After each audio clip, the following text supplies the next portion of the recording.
Hello there, and welcome to the Sleepless Scientist, a quiet place in the cosmos where your thoughts can unwind and knowledge becomes a soft lullaby for the night. Tonight's journey will take us into the very heart of something we live with every moment but rarely stop to examine: gravity. Not the simple downward tug we first learned about in school, but the deeper truth that modern physics reveals. A truth in which gravity is not so much a force as it is the gentle curvature of space-time itself, a shaping of the cosmic stage on which every star, every planet, and every breath of your life unfolds. But before you settle in and get cozy, I'd love if you could take a moment to like this video and subscribe, only if you truly find these quiet explorations enjoyable. And when you're ready, leave a comment to let me know where in the world you're listening from and what time it is for you right now. It's always such a joy to see all the places we gather from, each in our own little slice of time. Now feel free to dim the lights, maybe turn on a fan for a soft background hum, and let's gently begin our journey into gravity together. And if your mind begins to wander, that's perfectly fine. Let it drift. We'll still be here, quietly unfolding the story. You might imagine gravity as the familiar pull that keeps your feet on the floor or makes a dropped object fall into your hands. But tonight, we will wander far beyond that first intuition. We'll explore how gravity shapes black holes and gently stretches space-time with ripples known as gravitational waves. How it sculpts the invisible landscapes of dark matter and guides the accelerating expansion driven by dark energy. And how gravity, this seemingly modest companion of our daily lives, may hold the key to the universe's distant future. And all of this, astonishingly, emerges not from a force reaching out across space, but from space and time bending softly around mass and energy. So let's take a slow breath, let the night settle around us, and begin. If you rest your hand on your chest for a moment, you might feel your breath rise and fall, the gentle weight of your body against the bed or the chair beneath you. That simple feeling, your own weight, seems so ordinary, so constant, that it's easy to imagine gravity as a mighty muscular force anchoring us to the world. But the truth is far stranger and much softer. Gravity, the grand architect of galaxies and the quiet sculptor of planetary orbits, is also the weakest force in nature. And that weakness is the first clue that gravity is not what we think it is. To appreciate this, imagine holding a small refrigerator magnet between your fingers. When you bring it near a metal surface, it snaps into place with a confidence that seems almost casual. Yet that tiny magnet, powered by the subtle alignment of electrons, can lift the metal object against the entire gravitational pull of Earth. The planet beneath you, with all its oceans, mountains, molten core, and 7 billion people, is quietly pulling downward. Still, the magnet, no larger than a coin, wins the contest. It wins easily, effortlessly. If gravity truly were a strong force, this wouldn't make sense at all. But the weakness of gravity isn't just noticeable in the everyday world. It's so astonishingly faint that if you place two people a few steps apart, the gravitational attraction between them would be smaller than the weight of a speck of dust. On cosmic scales, of course, gravity adds up. A star, or a galaxy, or a cluster of galaxies carries enough mass for the pull of gravity to become unmistakable. But here in the small, personal scale of your room, your hands, your breath, it is almost shy. And yet, despite that softness, gravity guides the orbits of moons and planets. It stirs vast clouds of gas into the bright furnaces of newborn stars. It choreographs the slow swirl of galaxies and the grand structure of the cosmic web. This paradox, immense influence from an almost whispering strength, is the first sign that gravity operates differently from every other interaction we know. Something subtle is happening, something that Newton's picture of gravity as a pulling force hinted at but did not fully explain. Newton's idea, the one many of us learned in school, imagined gravity as an invisible tug. The earth pulls on you, you pull on the earth, and everything pulls on everything else. This vision worked beautifully. It explained why apples fall, why the moon stays in its orbit, why the tides rise and fall, and even how astronomers uncovered the presence of Neptune long before anyone had seen it. Newton's gravity was a triumph of human understanding, a simple rule that made the heavens predictable. But even Newton's elegant picture showed cracks.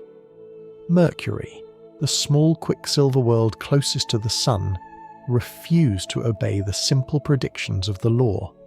Its orbit shifted slightly with each cycle, as if the path it traced around the Sun was slowly twisting. Astronomers proposed hidden planets, unseen forces, countless possibilities, but the mystery remained. Nature was trying to whisper something to us through that tiny mismatch. Meanwhile, another question lingered. If gravity is a pulling force, how quickly does this pull travel? Does it reach across the vast emptiness of space instantaneously, or does it move with some finite speed?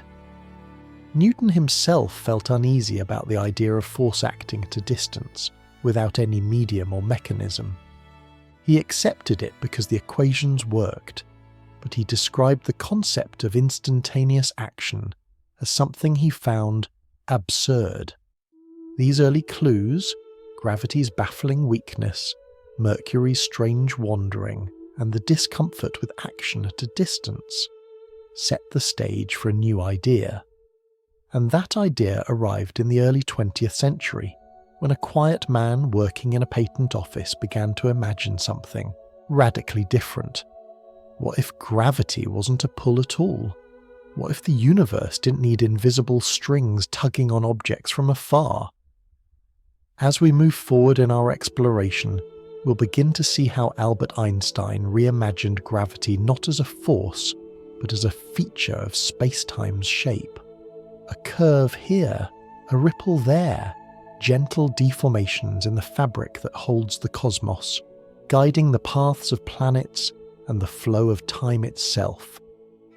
The journey from Newton's confident equations to Einstein's softly bending spacetime is one of the most beautiful transitions in all of science, and it begins with this simple realization: gravity, the weakest force we know, might actually be the quietest storyteller of the universe.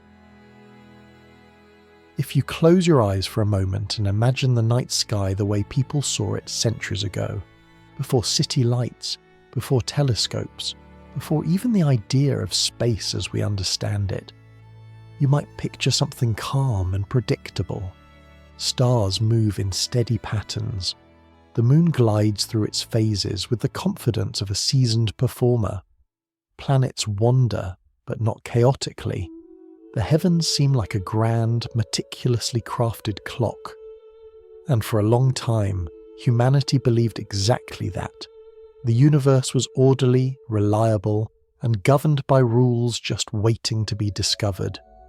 Into this world stepped Isaac Newton, a young man who would eventually give us one of the simplest and most successful rules the universe has ever revealed.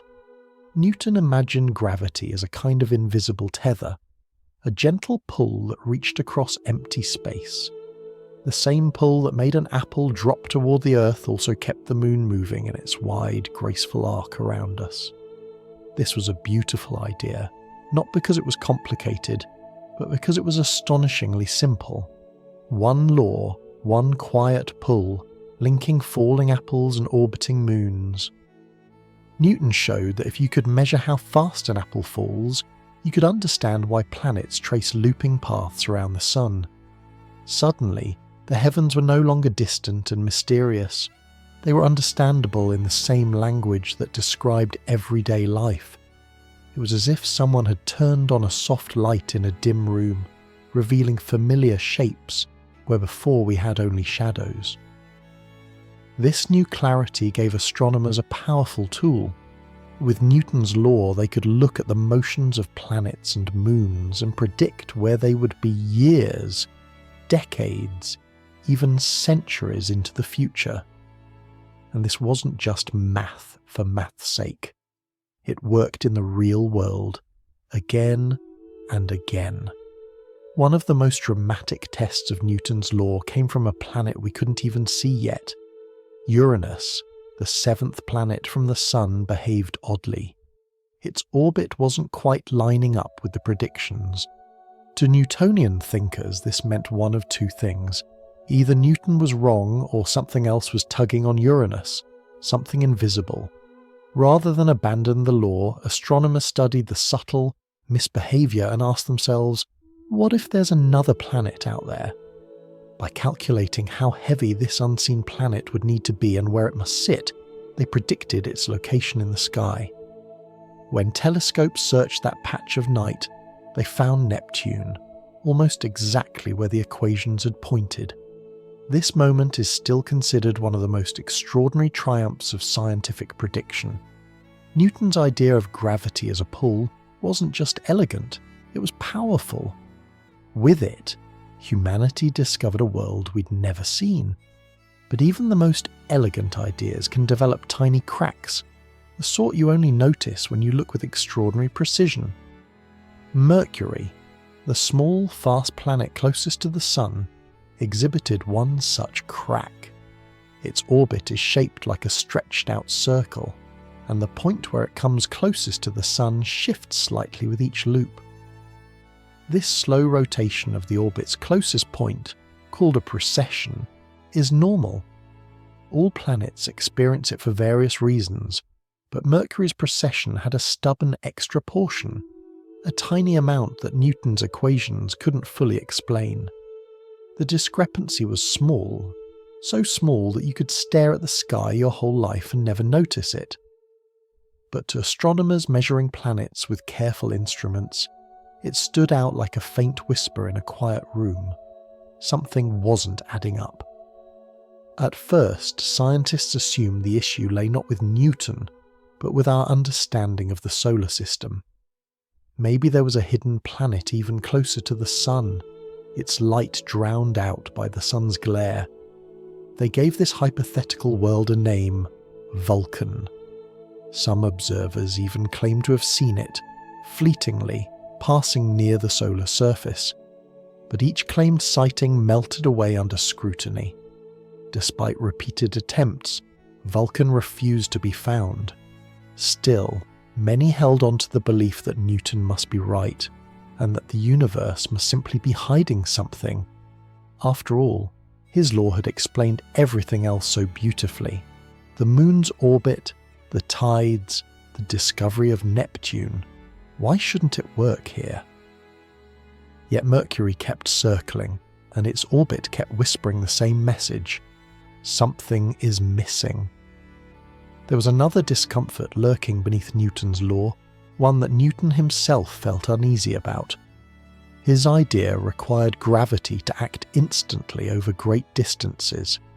If the Sun moved, the Earth would somehow know right away and adjust its orbit.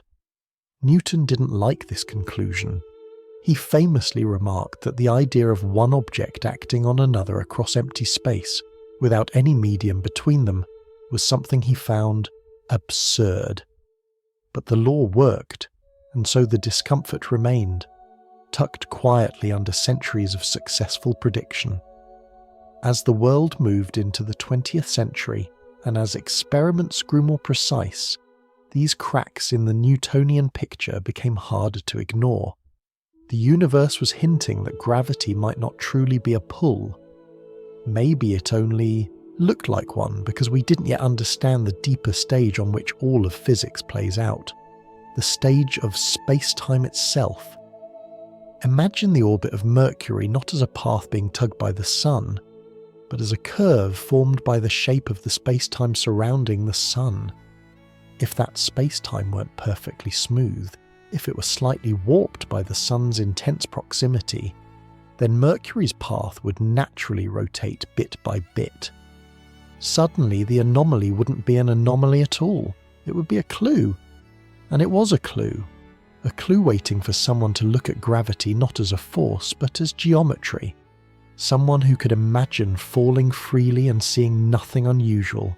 Someone who could question things so basic they were almost invisible. Someone like Albert Einstein. The tiny shifts in Mercury's orbit, the unease about instantaneous forces reaching across space, the remarkable weakness of gravity itself. All these threads were waiting for a mind willing to tie them together. And Einstein's gentle, daydreaming genius was about to do exactly that, reshaping our understanding of the universe from the ground up. Gravity, he would show, wasn't the tug we imagined. It was the shape of the room in which all tugs, pushes and motions unfold. And once we learned to see it this way, the cosmos opened before us with new clarity. As we drift toward that discovery, it's helpful to remember this quiet truth. Even the greatest scientific revolutions often begin with a small mismatch, a tiny whisper of something new in the data and a willingness to listen. There are moments in life when a simple thought, almost too gentle to notice, becomes the doorway to an entirely new way of seeing the world. For Albert Einstein, one such moment arrived not in a laboratory or an observatory, but in the quiet space of his mind, while he was imagining himself falling. He later described this idea as the happiest thought of his life, and it would become the seed from which a whole new vision of gravity would grow. Picture a person inside a small room, a lift perhaps, with no windows and no clue as to where they are. If the lift is floating far out in deep space, far from any planet or star, and it is completely still, the person would feel weightless. Their feet wouldn't press against the floor. A dropped object would hover at their side. Everything would drift softly, as if the room was suspended in a dream. Now imagine the same lift falling freely toward Earth. It drops smoothly, like a feather in still air. Inside it, something strange happens. The person again becomes weightless. Their feet lift gently off the ground. A nearby object floats. Even though Earth's gravity is strong, inside that falling room, nothing feels heavy. For a moment, the world inside seems indistinguishable from the quiet emptiness of deep space. This was Einstein's key realization, that freefall cancels the sensation of gravity, not because gravity disappears, but because falling allows you to move along the natural paths that space-time provides. Gravity, in the traditional sense of being pulled downward, simply isn't experienced when you're allowed to follow those paths without interruption. Einstein saw that this was not a coincidence. It was a hint, perhaps even a proclamation, that gravity could be something far deeper than a pull. From this seed grew a radical idea. What we call gravity is not a force at all. It is the shape of space-time. To understand this shift gently, imagine space-time as a kind of fabric, not one you can touch, but one you can imagine. This fabric is made not of threads, but of the very essence of the universe's geometry, weaving space and time into a single tapestry. If nothing existed, no stars, no planets, this fabric would be smooth and straight, like a calm sheet laid across a table. Objects moving through such a universe would glide effortlessly, never curving from their paths. But introduce mass, say, a star, and the story changes. The mass bends the fabric ever so slightly. Not in a dramatic way like a bowling ball dropping into a mattress, but in a subtle, elegant way that changes the geometry of the surroundings. Paths that were once straight now curve. Objects move along these curved paths not because they are pulled, but because the very structure of space-time guides them. They're following the straightest possible routes within this newly shaped terrain. These special routes are called geodesics, not straight lines in the ordinary sense, but the straightest lines available in a curved landscape. Birds migrating across Earth don't fly in straight lines on a flat map. They follow great circles across the globe, which are the closest thing to straightness on a sphere. In the same way, planets orbiting the Sun aren't being tugged in circles, they're tracing the natural curves of space-time sculpted by the Sun's mass. Einstein's vision transformed gravity from a mysterious pull into a kind of cosmic architecture. Mass and energy don't tug on objects, they shape the stage on which objects move, and those objects, whether apples or planets, simply follow the contours of that stage. And this new picture explained Mercury perfectly. Where Newton's equations struggled with that tiny mismatch in Mercury's orbit, Einstein's new geometry embraced it effortlessly. The Sun is not just massive, it is intensely massive and incredibly dense. Close to it, space-time curves more sharply than farther away. Mercury, being the planet closest to the Sun, feels that curvature more than other planets. Its orbit shifts subtly with each lap, not because something tugs at it from the shadows, but because it is navigating a curved landscape. The small drift in its closest point to the Sun is not a flaw. It is a natural consequence of curved space-time. Einstein calculated this drift using his new framework, and the result matched. Observations exactly. Not close enough. Not almost right. Exactly. It was as if he had finally heard what the universe had been whispering. Gravity is geometry. But Einstein didn't stop with Mercury. He asked what would happen to light in a curved space-time. Light, which has no mass, had always been treated as something that should travel straight and unbent. But in Einstein's picture, light should follow the shape of space-time just like anything else. If space-time curves, then light should curve with it. This idea led to a prediction. Starlight passing near the edge of the Sun should bend by a small but measurable amount. The next total solar eclipse offered a perfect test. When the Moon drifted in front of the Sun and dimmed its glare, astronomers photographed the stars around the Sun's darkened outline. When they compared the star positions to where they appeared at night, far from the Sun, they found the difference Einstein had predicted. The starlight had bent just slightly, exactly as curved space-time demanded. Newspapers around the world celebrated. Headlines announced that Newton had been dethroned, and Einstein's strange, beautiful vision of gravity had triumphed. But perhaps the most poetic part of this story is not the headlines or equations, it's the meaning behind them.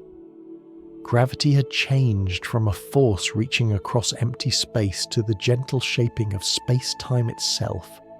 This shift wasn't merely mathematical, it was philosophical. It meant the universe wasn't a stage on which events unfolded, it was the stage itself, stretching, curving and evolving with the matter and energy it carried. Suddenly space was not emptiness. Time was not simply a clock. Together they were a living fabric, responding to the presence of stars, planets and even people. And if the shape of space-time could explain Mercury and the bending of starlight, what else could it explain? Orbits, tides, falling apples. Even these were just the beginning.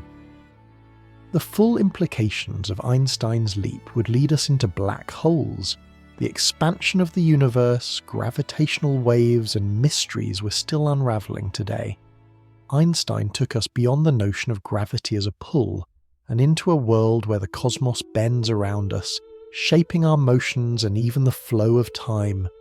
And as we step deeper into that world, we begin to see how profoundly this soft geometric idea changes everything. If you've ever looked out of an airplane window during a long flight, you may have noticed something curious.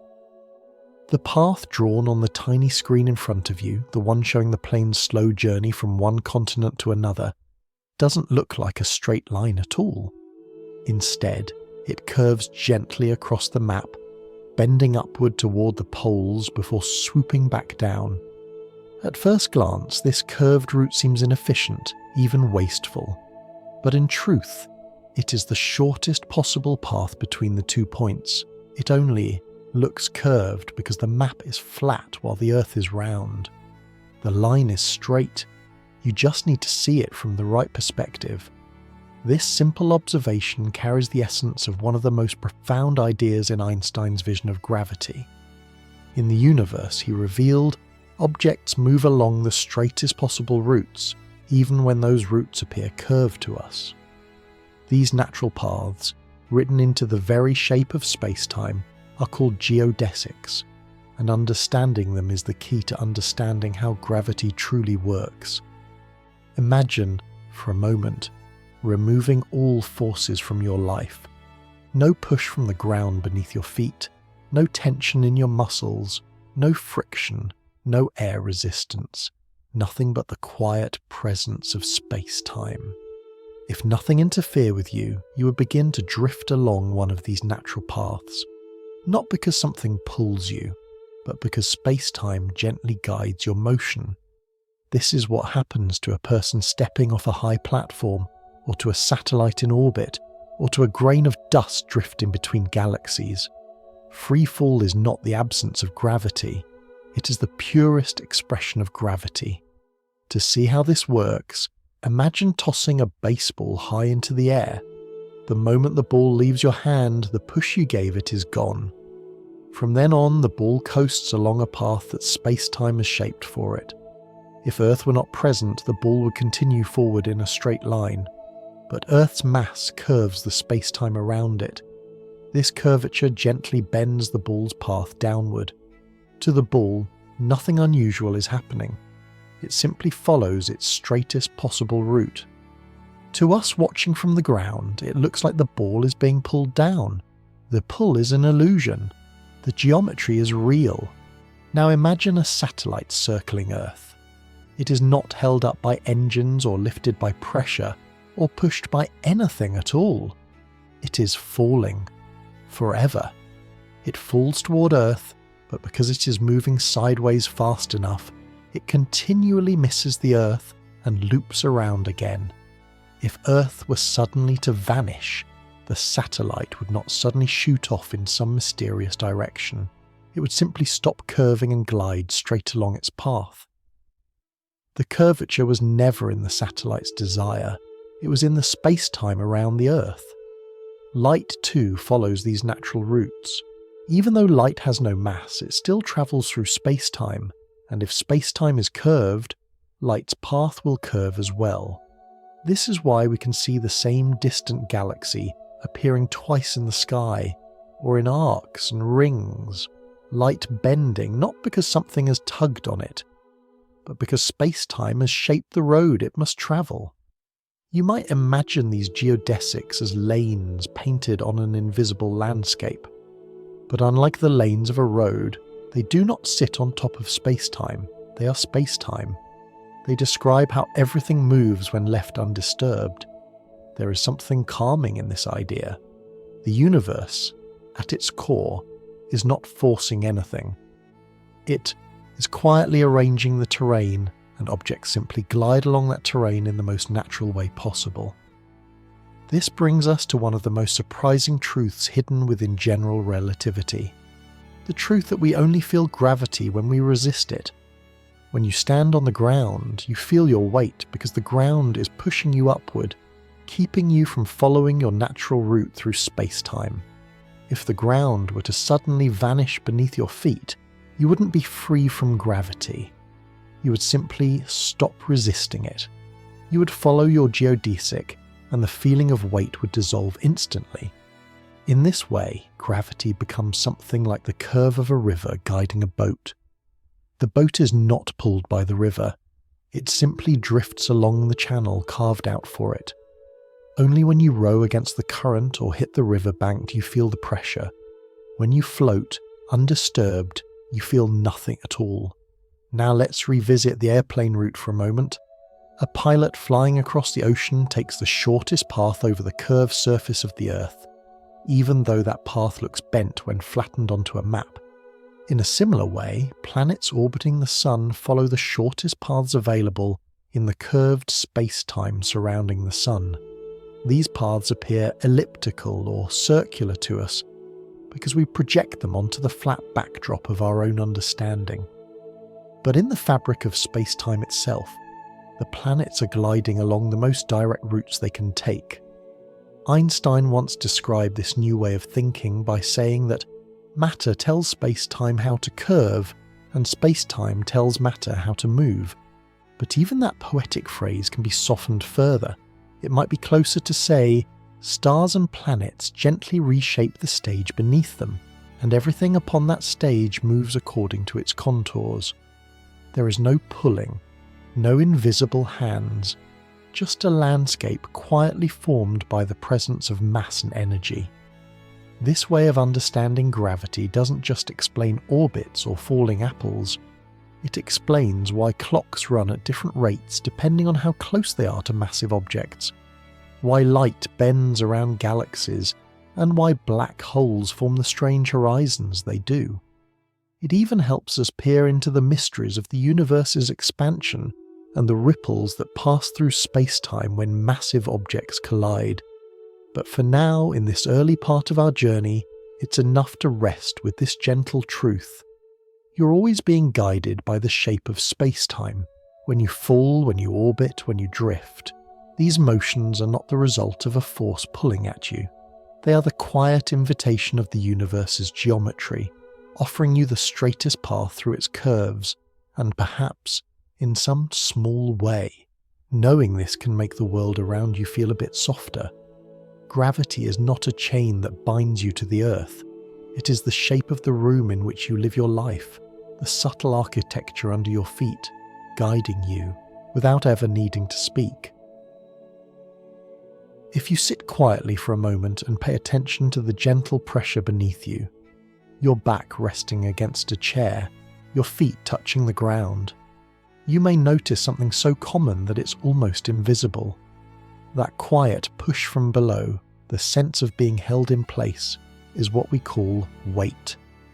It feels instinctive, as though the earth is reaching up with some kind of invisible hand pulling you downward.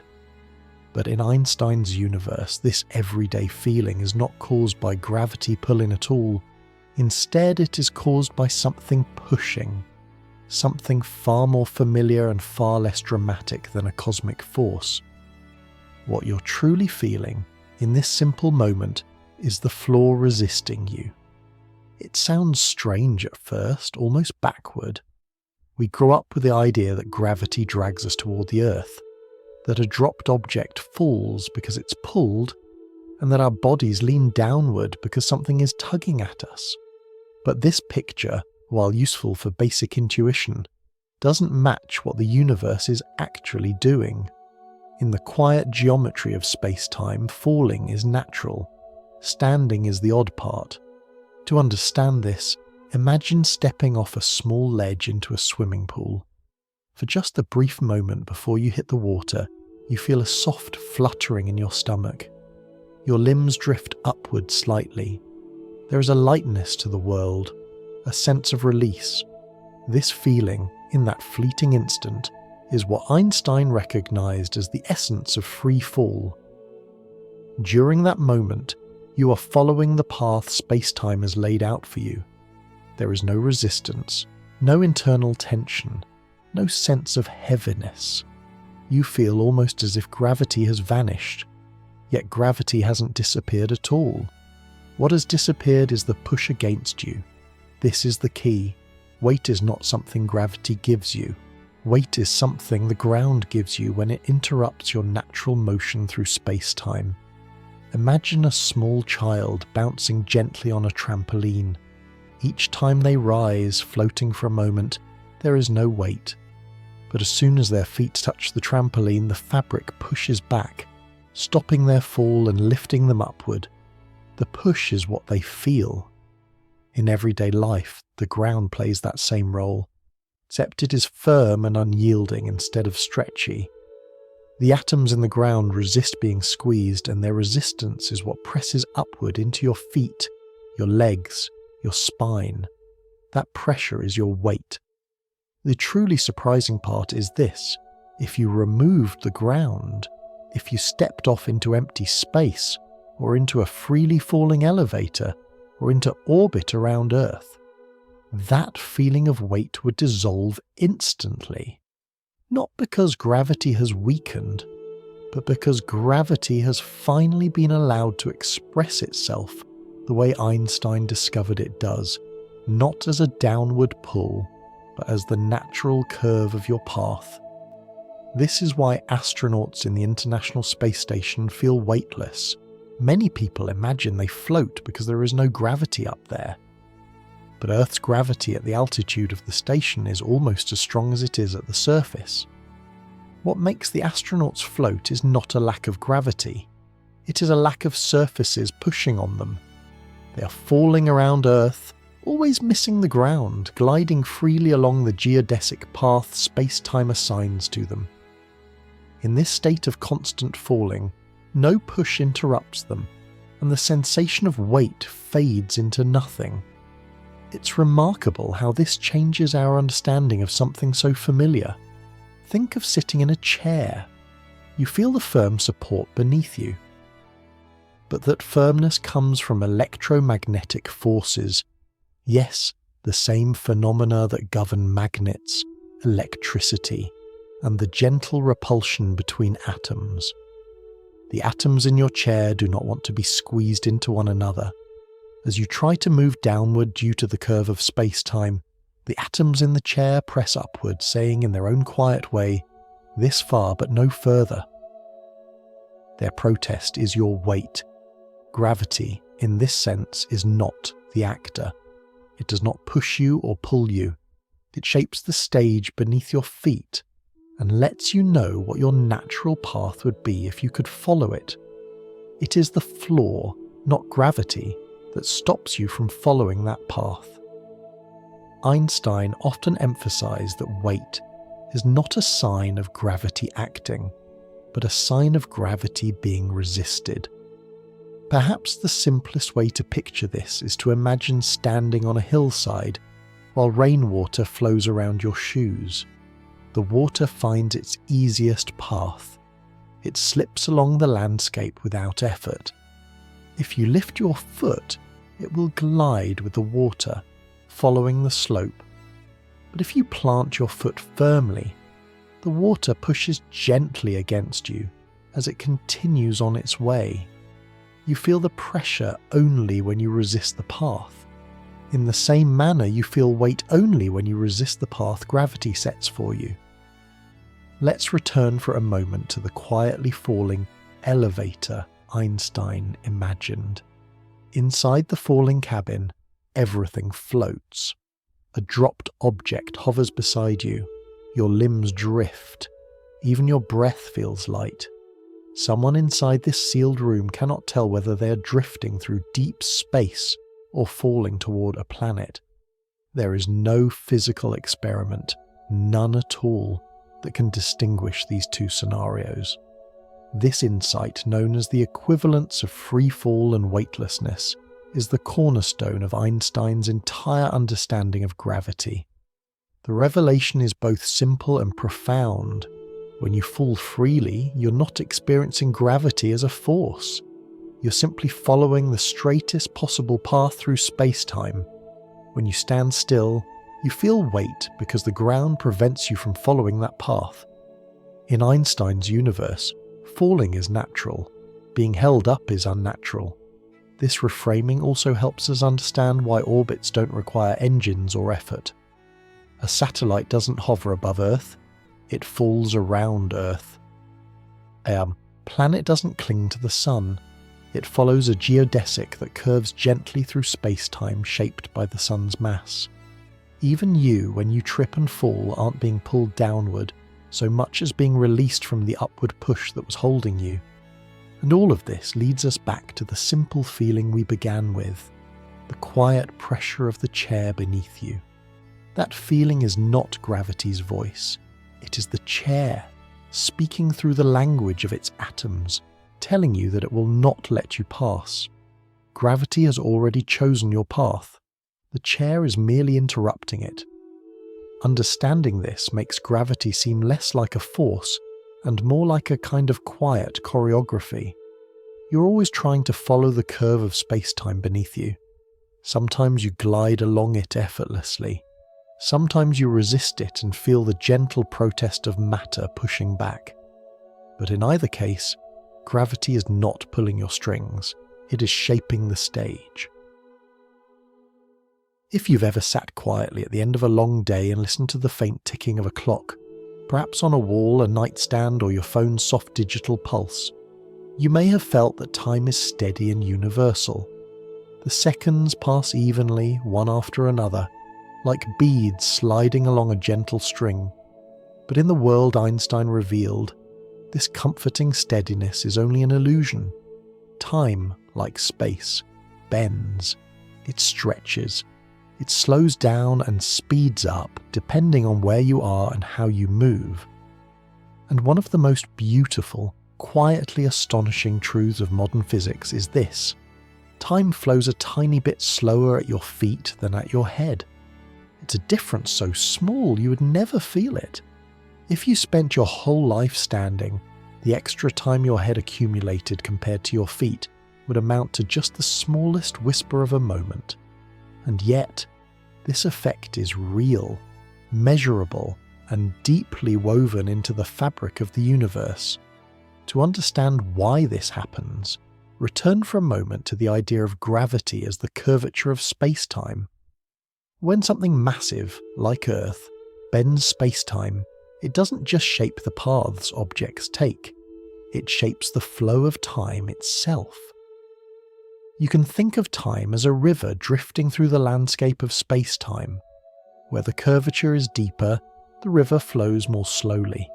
Where the curvature is gentler, the river flows faster. Near Earth's surface, space-time is slightly more curved than it is high above the ground. So time near the surface, closer to Earth's mass, moves a tiny bit more slowly. And because your feet are closer to the ground than your head, they sit in a slightly deeper valley of space-time. The result is subtle but true. The clock in your shoes ticks a little slower than the clock in your hat. This may feel like an abstract idea, the kind of thing you appreciate briefly before letting go of it like a passing cloud.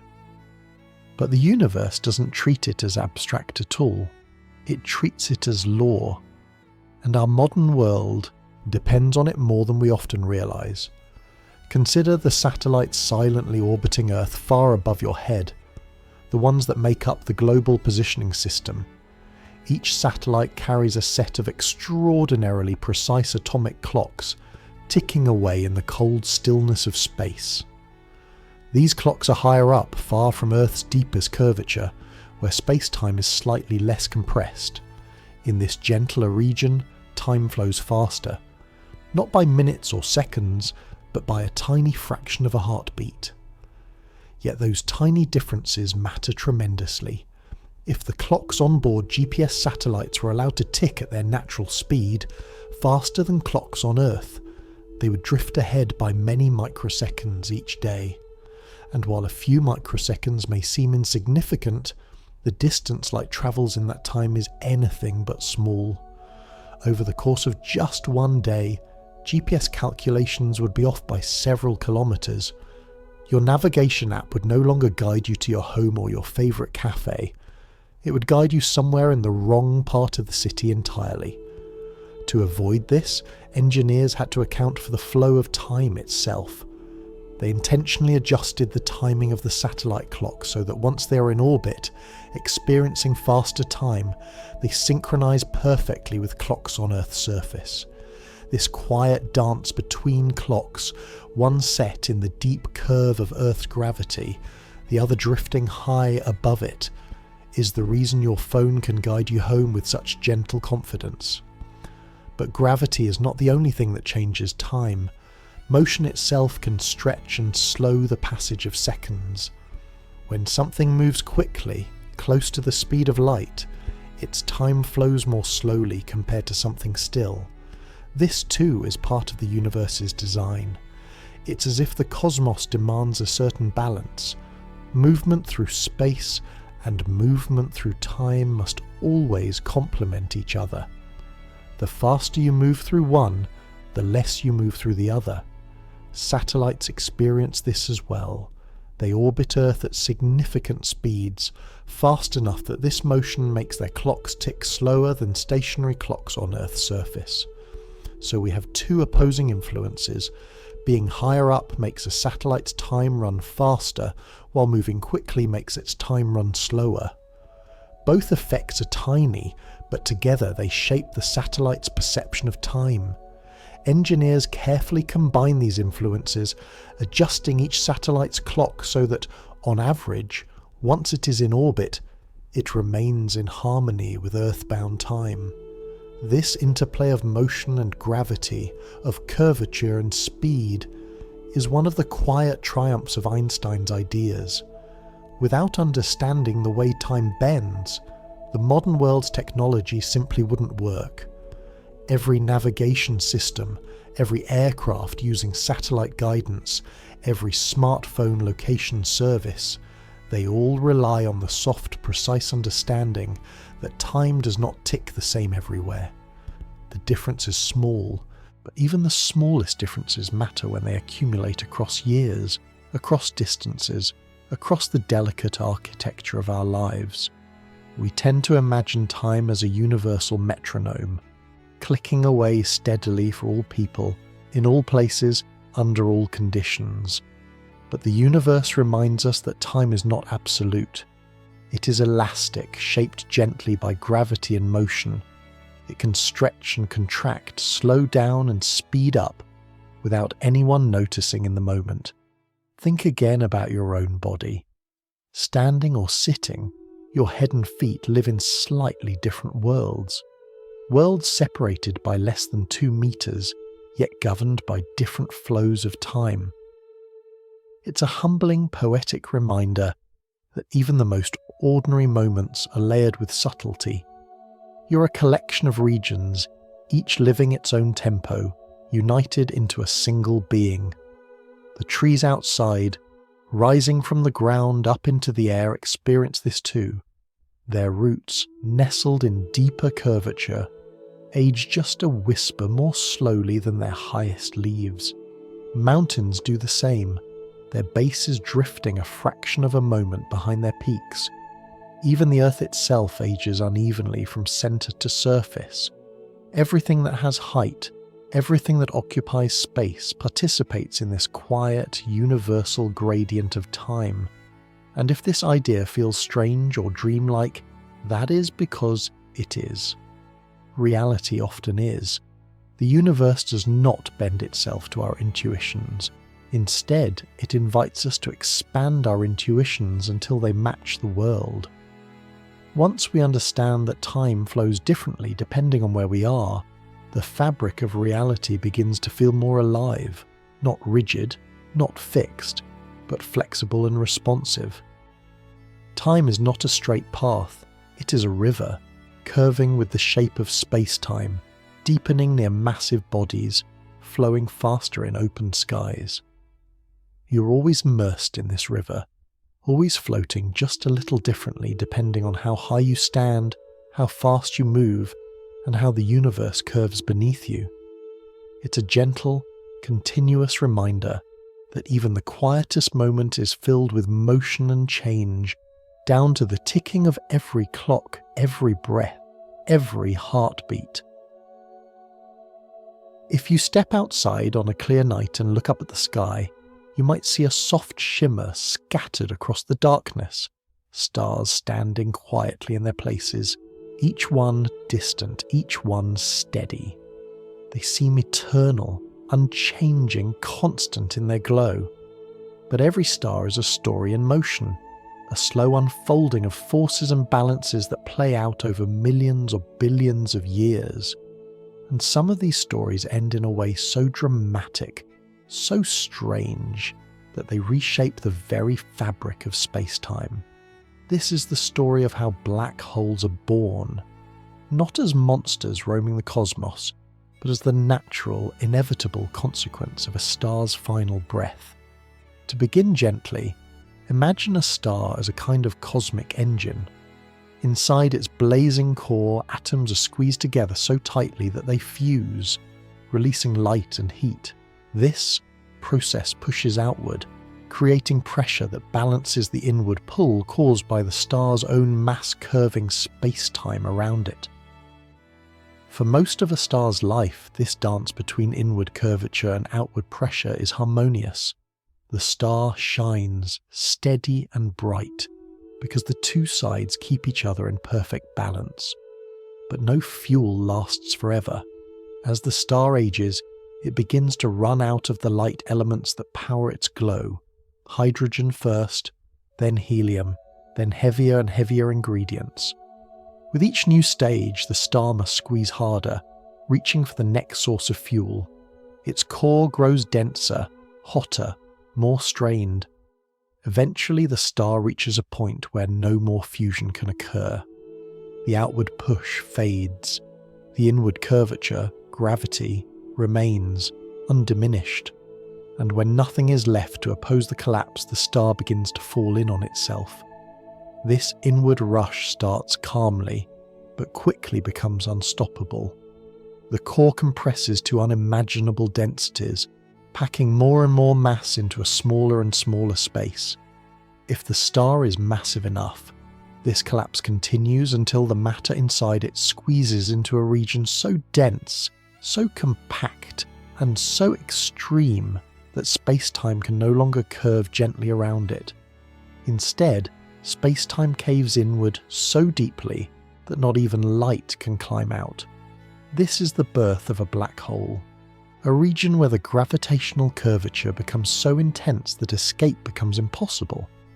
Not because some force is grabbing onto things with impossible strength, but because the very path's objects could take all tilt inward, leaving no route out. It is helpful to think of it this way. Imagine a valley that gradually gets steeper and steeper. At first, rolling balls can slow down and rest on the slopes. But as the valley deepens, it becomes harder to climb back up. Eventually, the valley becomes a pit so steep that every path leads downward. Once something crosses a certain boundary, the slope becomes infinitely steep, and there is simply no direction in which it can roll except deeper still. In space-time, that boundary is the event horizon, the place where all possible paths tilt inward. The event horizon is not a physical surface. There is no wall or membrane there. It is simply the point where escape becomes impossible. A beam of light, the fastest traveller in the universe, would need to outrun the inward tilt of space-time itself, which it cannot do. So the beam curves inward, spiralling into the heart of the black hole the same way everything else must. People sometimes imagine black holes as cosmic vacuum cleaners, sucking in everything around them. But this isn't true. If the Sun were somehow replaced by a black hole with the same mass, Earth's orbit would remain exactly the same. We wouldn't spiral inward. The planet would continue circling the sun-turned black hole with calm indifference. What changes dramatically is not the pull of gravity far away. It is the curvature up close. Only near the horizon do things become strange. The region just outside a black hole can behave like a kind of lens, bending light from stars behind it into arcs or rings. These shimmering distortions are known as gravitational lenses. When astronomers observe these arcs, they are witnessing the curvature of space-time acting as a natural telescope, magnifying and bending the universe's distant glow. This effect is not exaggerated for drama. It is routinely observed across the cosmos. Entire clusters of galaxies, each containing billions of stars, can act as gravitational lenses, revealing background galaxies that would otherwise be invisible.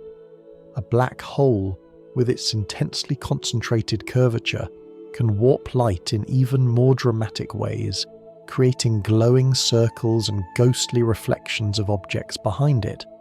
These images are not illusions, they are the universe rewriting the paths of light, as it travels through curved space-time, but the most dramatic effects happen when objects get too close.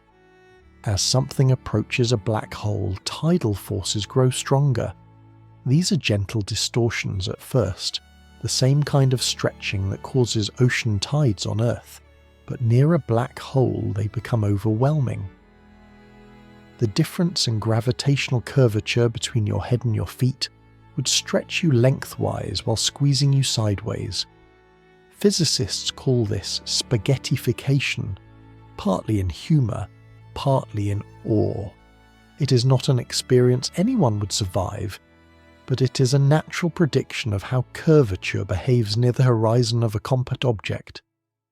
And yet, for something falling freely, crossing the event horizon may feel surprisingly uneventful. There are no alarms, no sudden walls, no jolts or flashes.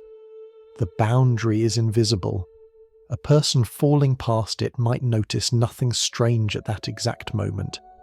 Only the increasing curvature as they draw closer to the centre would reveal the true, inescapable fate awaiting them. From far away, however, the story looks different. A distant observer watching someone fall would see them slow down, dim, and redden, never quite reaching the horizon. Time for the falling person appears to stretch, slowing to a crawl.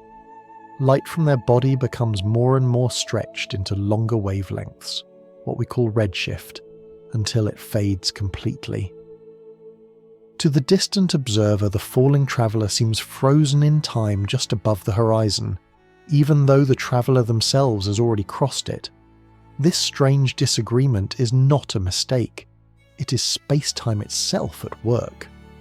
Two observers, experiencing two different slices of reality, both correct in their own frames. Einstein's universe does not require a single, absolute narrative. It allows each observer to experience time and space in ways that are consistent but not identical. Black holes are the ultimate expression of curvature. Space-time folded so deeply that time itself seems to pause and space appears to narrow into a funnel. They are not monsters, but natural endpoints of gravity's quiet guidance, and they are far more common than we once believed. Stellar black holes form from the collapse of massive stars, while supermassive black holes, millions or billions of times heavier, sit in the hearts of galaxies, anchoring vast cosmic structures with their immense curvature. Even now, these objects continue to challenge physicists, revealing puzzles about the nature of time, information, and the quantum foundations of reality. But at their heart, black holes are simple. They are places where the geometry of space-time becomes so steep that all paths lead inward. Gravity, once seen as a pull, becomes the shape of a cosmic well. Light curves, time slows, space folds, and everything drifts toward the centre of this silent, shadowed valley. There is a quiet kind of wonder in imagining what it would feel like to drift toward a black hole. Not the violent, swirling monster we sometimes picture in science fiction, but a silent, perfectly spherical region of warped space-time. Black, not because it is angry, but because even light cannot climb out of its depth. If you were floating nearby in the dark stillness of space, anchored only by the gentle hum of your suit and the soft glow of distant stars, the black hole would appear not as a hole at all, but as a patch of absolute night, a perfectly round absence framed by a thin halo of distorted starlight. It would look like a window into nothing. Now imagine you are part of this scene, you and a companion, one drifting toward the black hole, the other remaining at a safe distance. Between you, two conflicting versions of time and movement will quietly unfold, each one completely real, even though they disagree. This, more than anything, shows how strange and beautiful Einstein's world becomes when space-time curvature grows extreme. Let's begin with the traveller. As you slowly drift inward, nothing dramatic happens at first. The black hole remains steady in your view, a dark sphere surrounded by strange arcs of distorted galaxies. If you glance back at your companion, safely stationed far away, their face would still appear calm within the reflection of your visor. Space is silent, and your motion is smooth. There are no flashes, no sudden jerks, no feeling of being sucked in. That's the first surprise. Falling toward a black hole feels like falling.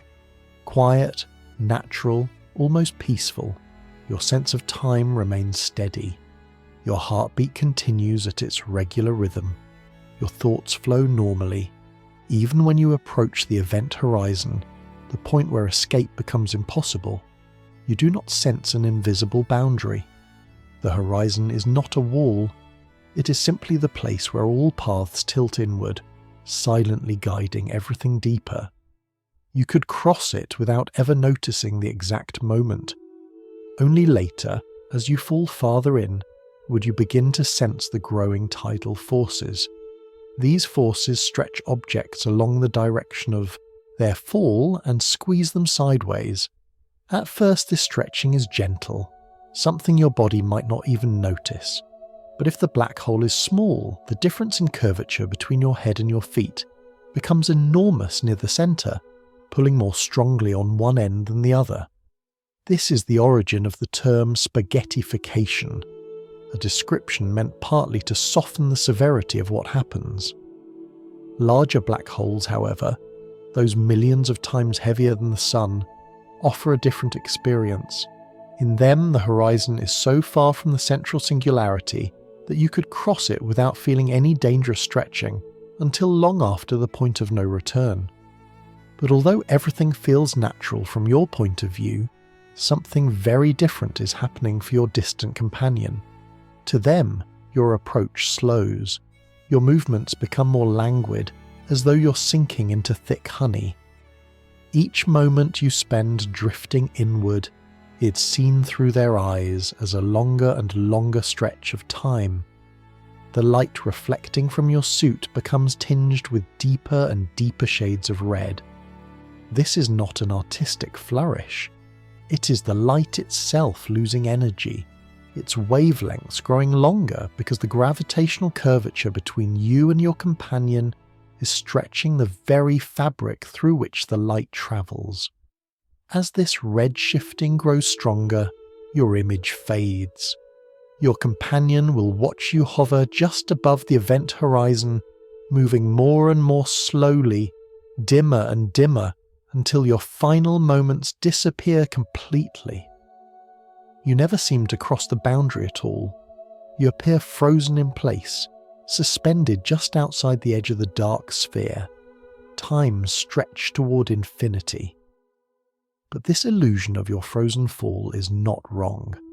It is simply a different truth. Both perspectives, yours and your companion's, are equally valid in Einstein's world. Each follows the rules of spacetime through a different path, and spacetime allows these paths to disagree in ways that feel almost poetic. The falling traveller experiences time normally, passing through the horizon in a smooth, natural slide. The distant observer sees the traveller slow and fade, never entirely crossing from their point of view. The two stories do not fight each other. They coexist, each shaped by the curvature of space-time in a unique way. This duality becomes even more profound when we consider light itself. If the traveller could shine a flashlight outward while falling, the beam would reach the distant companion more and more slowly. The intervals between flashes would lengthen, stretching like an echo that grows fainter with each heartbeat. Eventually, no light at all would escape, not because the flashlight stopped shining, but because space-time curves so steeply near the horizon that the light paths themselves tilt inward. Even those that try to escape end up spiraling back. From the distant companion's viewpoint, the black hole seems to protect its secrets fiercely. The traveller's final signals never fully arrive. The horizon appears to swallow events not by ripping them away, but by slowing their communication into a whisper that fades before it is ever fully heard. And yet inside, on the traveller's side, time continues, horizons are crossed, and deeper questions arise. What happens near the centre, where curvature becomes extreme? What becomes of matter as it falls inward? Einstein's equations tell us that the curvature grows without bound, forming what we call a singularity, a place where our understanding of space and time reaches its limit. But many physicists believe this singularity is a sign that our theories are incomplete. The true nature of a black hole's core likely requires a blending of general relativity with quantum mechanics, a task science has not yet fully achieved. Some whisper that inside, the rules of spacetime might change or soften. Others imagine the singularity replaced by something new, a region where quantum geometry becomes grainy, preventing infinite collapse. There are ideas about bounces, tunnels, and hidden symmetries, but for now, these remain possibilities rather than certainties. What is certain is this: black holes are not places of chaos. They are places of exquisite order, shaped by the geometry of space-time in its most extreme form. Falling into one reveals how deeply Einstein transformed our understanding of motion and time. Instead of a violent pull, we find a smooth descent into a curved reality. Instead of a sharp boundary, we find an invisible horizon. And instead of a single, universal experience, we find many, each shaped by perspective. The distant observer sees time stretching. The falling traveller sees time flowing normally. The black hole itself offers no commentary. It simply curves space and time according to its mass and spin, silent and indifferent, yet profoundly beautiful in its simplicity. To stand outside a black hole is to witness the universe distorting light and time. To fall into one is to experience the soft bending of space-time at its most intense. And somewhere between these two perspectives lies the quiet realization that gravity, in its deepest form, is not a force carving paths across space, but a storyteller shaping the very fabric of reality. If you picture a black hole in your mind, you might imagine it as a perfectly still, perfectly dark sphere, quiet, motionless, absorbing everything that dares to come near. But many black holes in the universe are not still at all. They spin. And when a black hole spins, it does something extraordinary. It drags space-time around with it, as though twisting the very fabric of reality into a slow, cosmic whirlpool. To understand this gently, imagine stirring a spoon in a cup of tea. The liquid begins to swirl around the spoon, carried along by the circular motion. Now replace the tea with space-time itself, this invisible fabric that underlies everything, and replace the spoon with a spinning black hole. Instead of liquid drifting in circles, it is space and time themselves being tugged along in the rotation. This phenomenon, called frame dragging, is one of the most delicate and profound predictions of Einstein's theory, and it reveals just how alive the geometry of the universe truly is. A rotating black hole forms when the star that birthed it had its own spin. Nothing in the universe ever becomes completely still. Stars rotate, galaxies rotate, even the vast cosmic web has its quiet, subtle flows. So when a massive star collapses, its rotation doesn't disappear. It intensifies, the way a spinning figure skater speeds up when pulling their arms inward.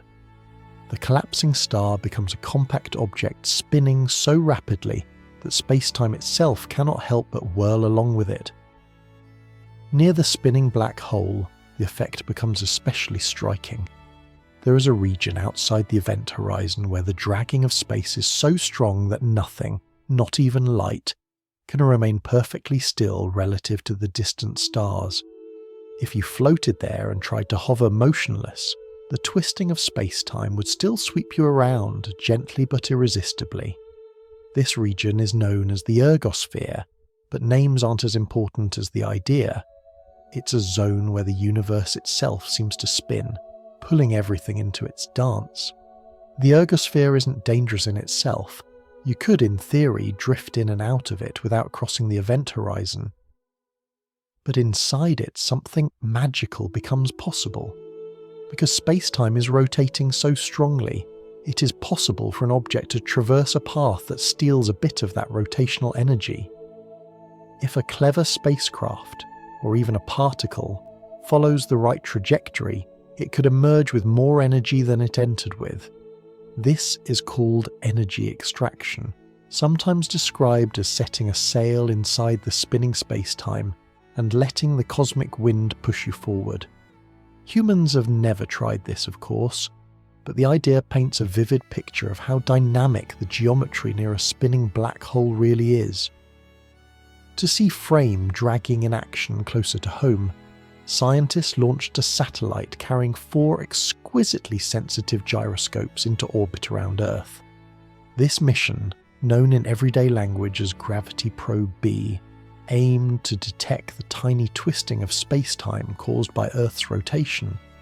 The effect was small, so small that the gyroscopes needed to be among the most precise ever built, but it was there, and it matched Einstein's predictions. Even our planet, with all its mountains and oceans and modest spin, pulls the fabric of space-time along with it. Black holes, spinning far faster and curving space-time far more intensely, showcase this effect in its full strength. But rotation introduces more than swirling paths and drifting frames. It adds layers of complexity to the black hole's interior. A non-spinning black hole has a single boundary, the event horizon. A spinning one has 2, an outer horizon and a deeper inner horizon. Between these layers, space-time flows in strange ways, with paths tilting and twisting, unlike anything we experience elsewhere in the cosmos. These inner structures are not physical surfaces, they are transitions in geometry, glimpses of how space-time rearranges itself when driven to extremes. Physicists have long wondered whether these additional layers might hide deeper secrets. Some calculations suggest that inside a spinning black hole, space-time might not collapse into a single point-like singularity, as it does in the non-spinning case. Instead, the centre might stretch into a ring-shaped region. This is not a place one could visit or survive, of course, but the idea hints at a universe whose interior architectures are more varied than we once believed. These speculations lead us toward one of the great unsolved mysteries in modern physics, the cosmic censorship idea. It suggests, in gentle words, that the universe hides its deepest breakdowns behind horizons, shielding us from regions where our equations can no longer describe reality. In this view, singularities, places where curvature becomes extreme beyond comprehension, are always cloaked by event horizons, ensuring that the outside world remains orderly and predictable. No observer should ever see a singularity naked. That is the rule, as far as we can tell. But spinning black holes test this rule. If a black hole were to spin too fast, the geometry might stretch in such a way that the horizon fails to form, leaving the singularity exposed. Most physicists believe nature forbids such a situation, preventing black holes from spinning at the limit where this exposure would occur. But the question lingers. Why does nature enforce this rule? What prevents the forbidden case? The answers remain hidden, waiting for a future theory, perhaps one that blends gravity and quantum mechanics, to reveal them. These mysteries do not undermine the elegance of Einstein's vision. If anything, they highlight how richly textured gravity becomes when it enters its most extreme environments. Black holes are not simply dark spheres, they are dynamic shapes carved into the geometry of reality, changing with mass, spin, and even the distribution of matter falling into them. They can collide, merge, settle into new forms, and send ripples through space-time that we detect as gravitational waves. If you imagine watching a spinning black hole from a safe distance, it would not look like a swirling object. It has no surface, no glowing edges, no spinning crust. Instead, the swirling is in the space around it. Light passing near the black hole twists, forming patterns that look like reflections on water stirred with a gentle hand. The stars behind it might smear into arcs or glowing rings, revealing the black hole's presence not by what it emits, but by how it bends the universe's luminous threads. And if you could drift near the ergosphere, you would feel the subtle tug of being carried in the rotation, not by a wind, but by space-time itself. That is the true marvel of a spinning black hole. It reminds us that gravity in Einstein's world is not a force but a shape, not a push or a pull but a curve. A spinning black hole is a kind of sculpture crafted by the collapse of a star, then set into motion by the conservation of its final spin. The deeper we venture into these extreme regions, the stretched horizons, the swirling ergospheres, the mysterious inner layers, the more we sense that the universe is not mechanical in the way we once imagined. It is fluid, flexible, almost musical in its rhythms. Even the darkest objects are not static voids, but expressions of geometry pushed to its limits. And somewhere inside this spinning labyrinth of curved space-time lies the bridge to questions we cannot yet answer. Questions about quantum structure, time, causality, and the hidden rules the cosmos follows. If you've ever stood beside a still pond at dusk and watched a single pebble fall into the water, you know how quiet beauty can be. The pebble barely makes a sound, yet the ripples extend outward in perfect circles, growing softer and wider as they travel across the surface. In that moment, something small becomes something wide, something local becomes something shared. The pond carries the story of the pebble far beyond the place where it fell. Einstein once imagined something similar happening not in water, but in space-time itself. Not with pebbles, but with massive objects. Stars, neutron stars, black holes, whirling around each other in tightly bound spirals, or colliding in the final moments of their cosmic dance. He predicted that when the curvature of space-time changes quickly, ripples should spread outward, carrying the story of that motion across the universe. These ripples, too gentle to disturb anything directly, would stretch and squeeze the distances between objects as they passed. A ruler might become ever so slightly longer, then shorter again, as the wave drifted through. These subtle ripples are what we now call gravitational waves. They are not waves travelling through space-time the way sound travels through air. They are waves of space-time, changes in the fabric itself. If space were a vast invisible blanket, gravitational waves would be the soft pulses that roll through it when something massive stirs it deeply enough.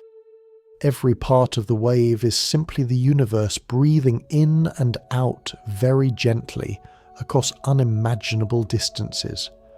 For a long time, these waves existed only in theory.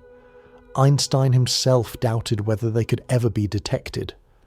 The ripples were expected to be so small that nothing on Earth could possibly notice them.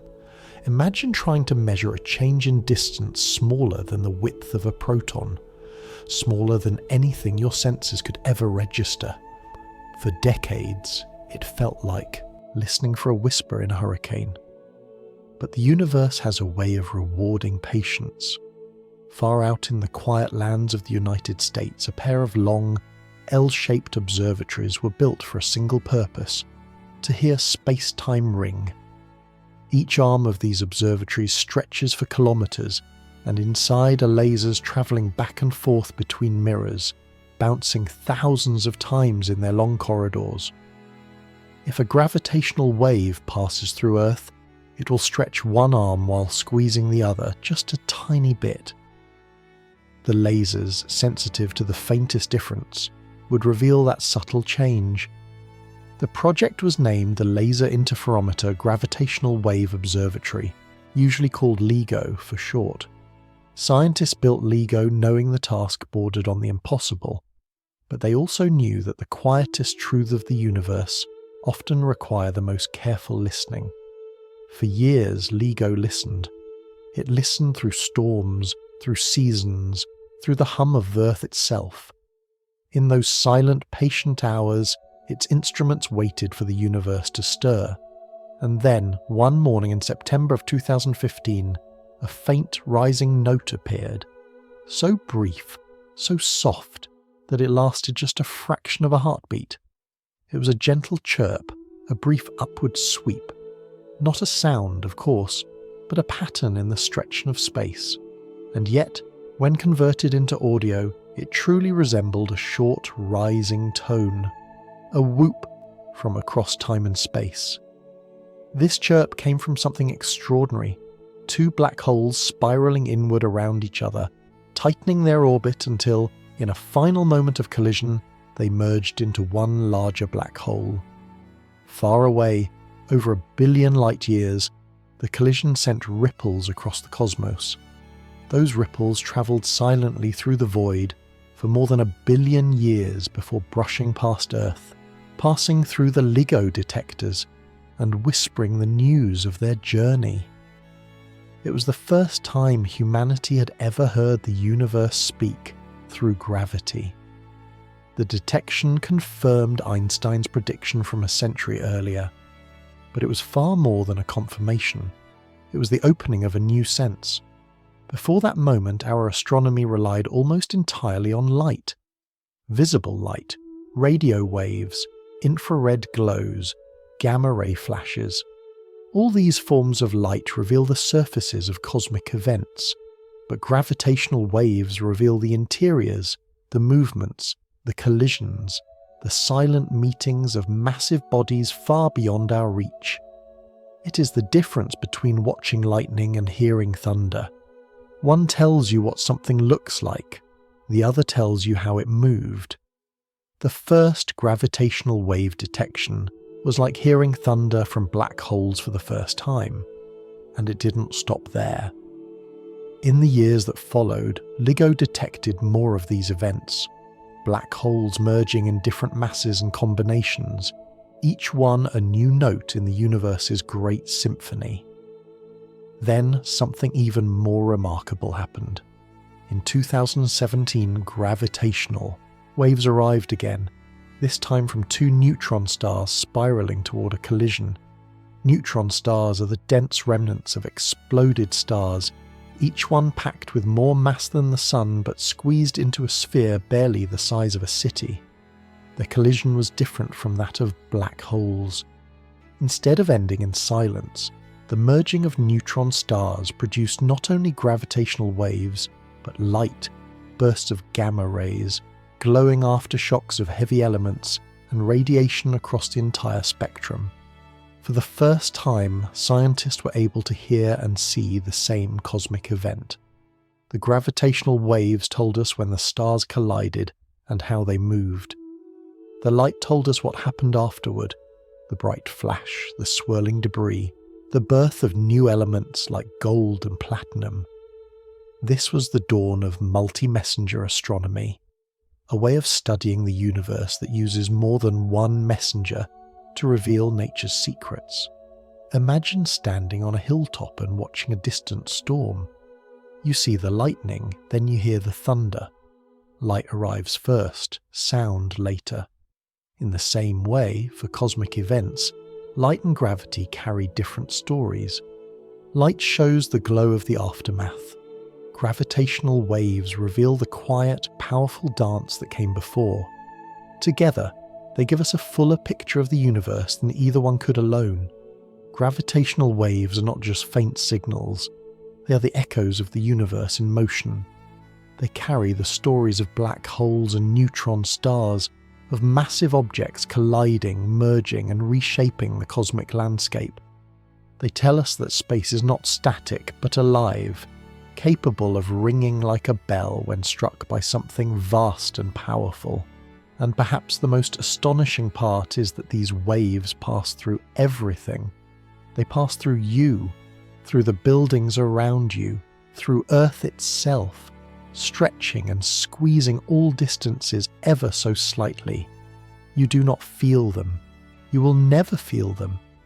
Yet every day, countless ripples drift through your body like gentle vibrations of a cosmic instrument being played far away.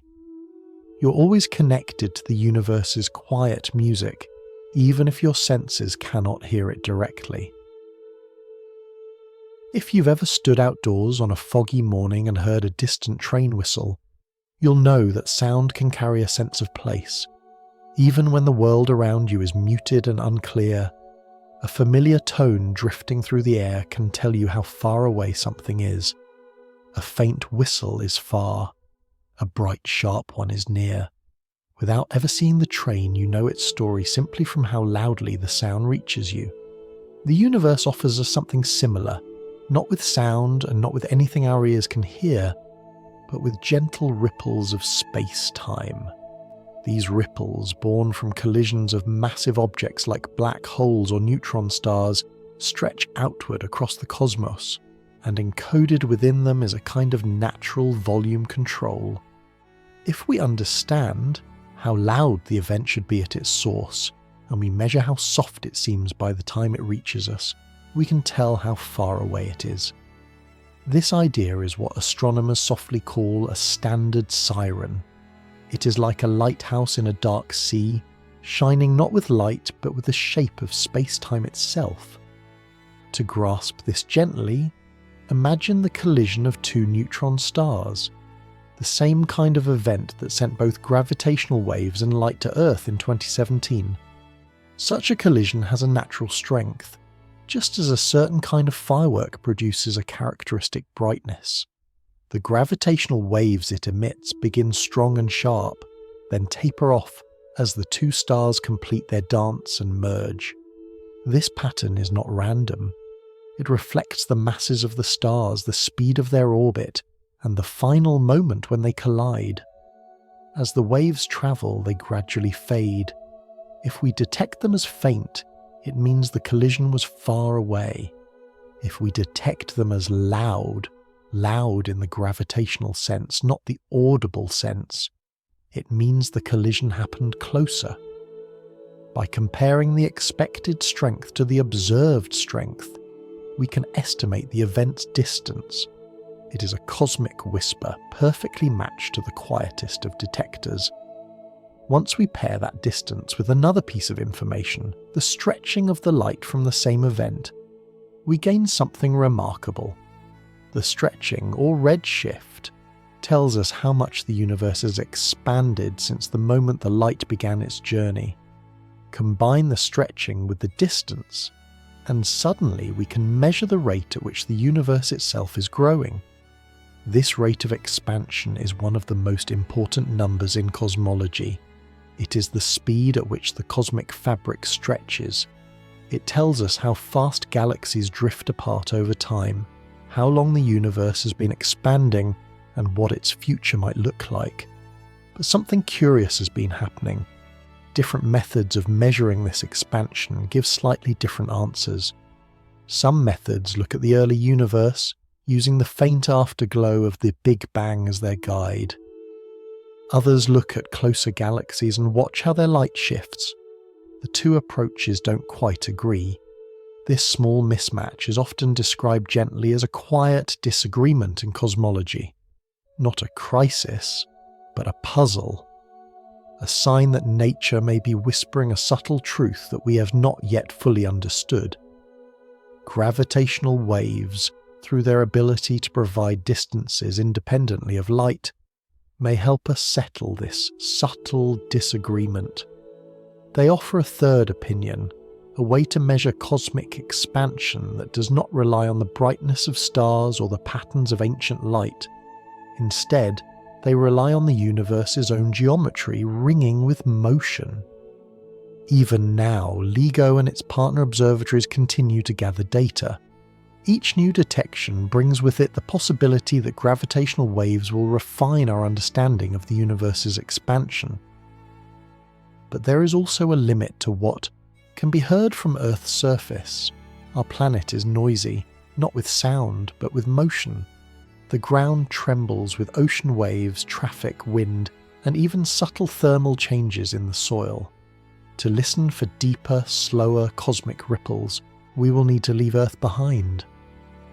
This is where the next dream begins, the Laser Interferometer Space Antenna, or LISA. Unlike LIGO, which stretches its quiet arms across the land, LISA will spread its arms across space itself. Imagine 3 spacecraft flying in a loose triangle, millions of kilometers apart, connected not by physical beams but by laser light. The spacecraft drift in orbit around the Sun, maintaining their formation with gentle, constant adjustments. Between them flows the calm emptiness of interplanetary space, a perfect medium for listening. Because LISA's arms are so long, it will be sensitive to deeper, slower waves than any detector on Earth. These slower waves come from events that unfold on grander scales. The merging of supermassive black holes that sit in the centers of galaxies, the slow spirals of white dwarfs orbiting each other, and perhaps even subtle background ripples left from the earliest moments of cosmic history. On Earth, these waves are drowned out by the planet's fluctuating ground. In space, they will sing clearly. A supermassive black hole merger is not a quick event. The dance of 2 enormous objects, each millions or billions of times heavier than the Sun, unfolds over long stretches of time. Their orbits tighten slowly, too gently for ground-based detectors to catch. But to LISA, drifting serenely around the Sun, these deep vibrations will be like the slow toll of distant cosmic bells. Once LISA begins listening, the universe may reveal dramas we have never witnessed before. Black holes that swallowed galaxies, ancient stars orbiting in tight dying spirals, even possible signals from the early universe itself, whispers from times before the first atoms formed. These are not guaranteed, but they are possible, and possibility is enough to keep the dream alive. And when we combine all these new voices, ground-based detectors catching the quick, sharp chirps of stellar black holes, and space-based detectors catching the slow, deep hum of supermassive giants, we will have something like a cosmic orchestra, each instrument revealing a different part of the universe's story. Gravitational waves are not just a new tool for astronomy, they're a new way of sensing reality. For the first time, we can listen to the movements of objects hidden in darkness, hear the echoes of collisions that light could never reveal, and measure the stretching of the universe with nothing more than the quiet tremors of space-time. The universe has always been ringing. We just finally learned how to listen.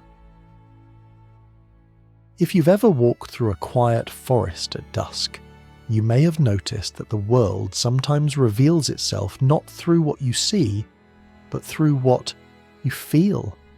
A rustle in the bushes tells you something moved, even when the creature itself stays hidden. Footprints in soft soil tell you who passed by earlier. Shadows lengthen across the ground long before the creatures casting them come into view. The forest speaks through clues, hints, and subtle marks left behind.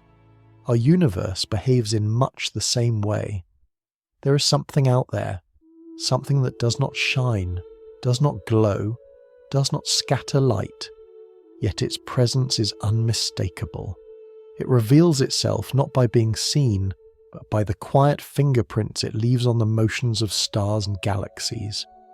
Astronomers call this unseen presence dark matter, not because it is dark like soot or shadow, but because it is invisible to every form of light we know how to detect.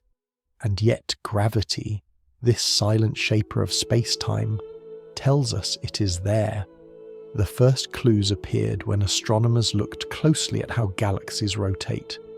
Imagine a massive, swirling disk of stars, each one orbiting the centre the way planets orbit the Sun. In our everyday expectations, stars farther from the centre should move more slowly, the same way planets farther from the Sun take longer to go round. It's a gentle, intuitive idea. The farther you are, the weaker the gravitational pull, and the slower you should move. But galaxies refuse to follow that rule. When scientists measured the speeds of stars far from the centres of galaxies, they found something puzzling. Those stars were moving far too fast. So fast that, if only the visible matter were present, the glowing stars, the glowing gas, the outer stars should have flown away, flung into the darkness like sparks from a spinning wheel. But they didn't. They stayed bound. The galaxies held together. This was the first whisper of something unseen. The only explanation that made sense was that there must be much more matter in and around these galaxies than we could detect with telescopes. Something heavy enough to provide additional gravitational curvature, something that created a deeper well for the stars to orbit within. Without it, galaxies would scatter apart. With it, they stayed whole. This invisible mass, the matter that does not shine, became known as dark matter. But the galaxy rotations were only the beginning. More evidence soon appeared, like the growing trail of footprints in our cosmic forest.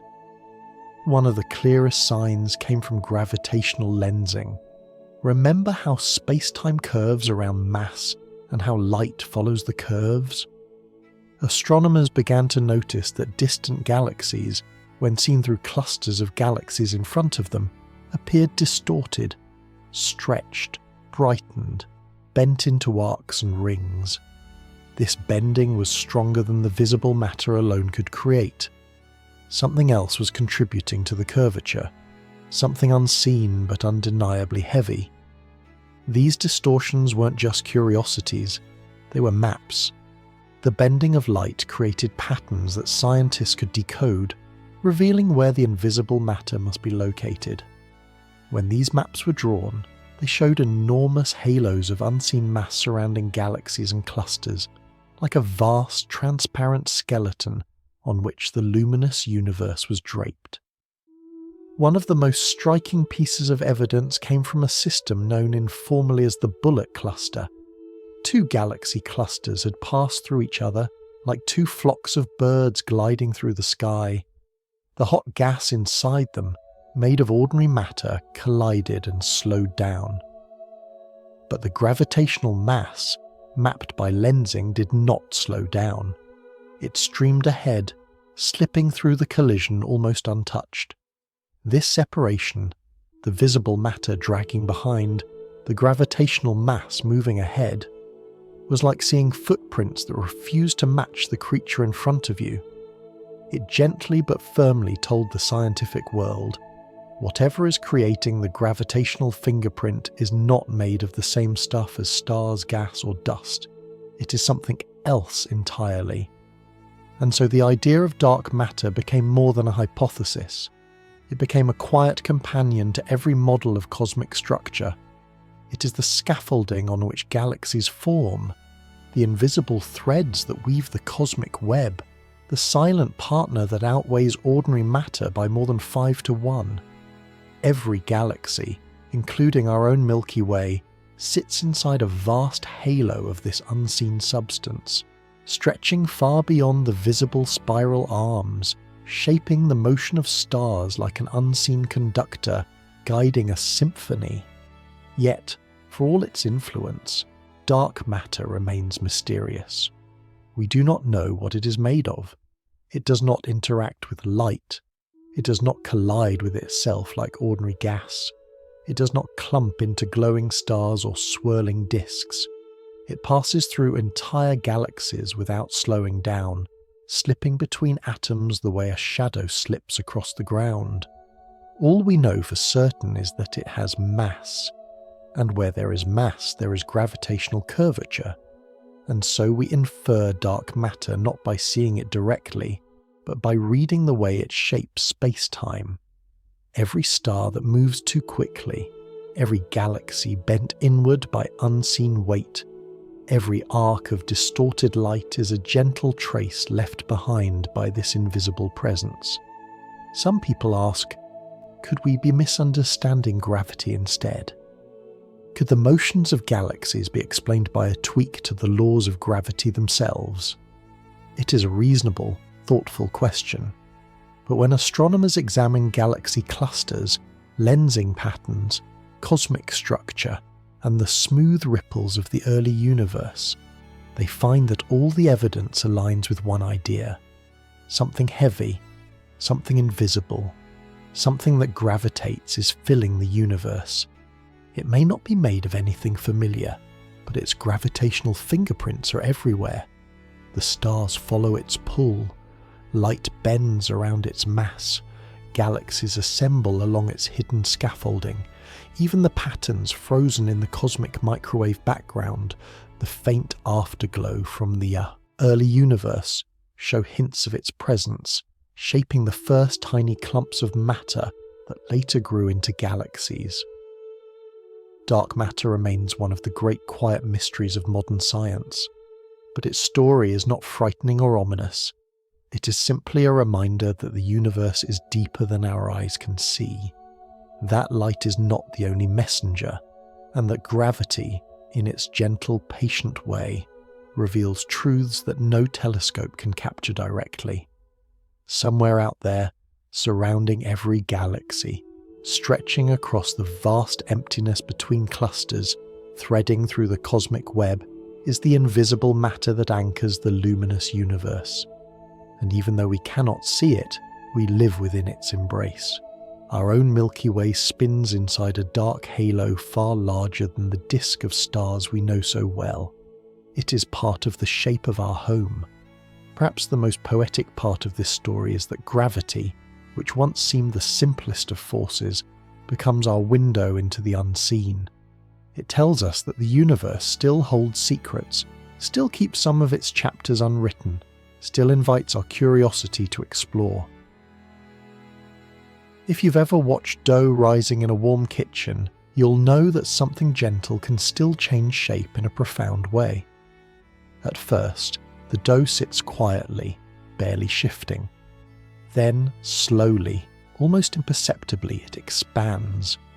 Raisins placed throughout the dough move farther apart, not because they are travelling on their own, but because the dough itself is stretching. Space is growing underneath them, lifting them away from one another without any effort from the raisins themselves. The universe behaves in much the same way. In the early 20th century, when astronomers began to measure the light from distant galaxies, they noticed something unusual. Almost every galaxy appeared to be receding from us. Its light stretched into deeper shades of red. The farther away the galaxy, the more its light was stretched. This was not because Earth occupied a special place, but because space-time itself was expanding everywhere at once. The galaxies were raisins, the universe was the rising dough. This discovery, gently introduced by Edwin Hubble, transformed our understanding of the cosmos. No longer did we picture a static universe pressing against an invisible boundary. Instead, we imagined a dynamic one, a universe still growing, still stretching, still unfolding its shape. The stretching itself carried galaxies along, increasing the distances between them without any rockets, winds, or motions through space. Space was doing the moving. For a long time, it was natural to assume that this expansion would slow down over time. Gravity, after all, pulls things together. Just as a thrown ball slows as it rises and eventually falls back down, many expected the universe's expansion to lose momentum as the gravity of all its matter worked against it. With enough matter, the expansion might even stop and reverse someday.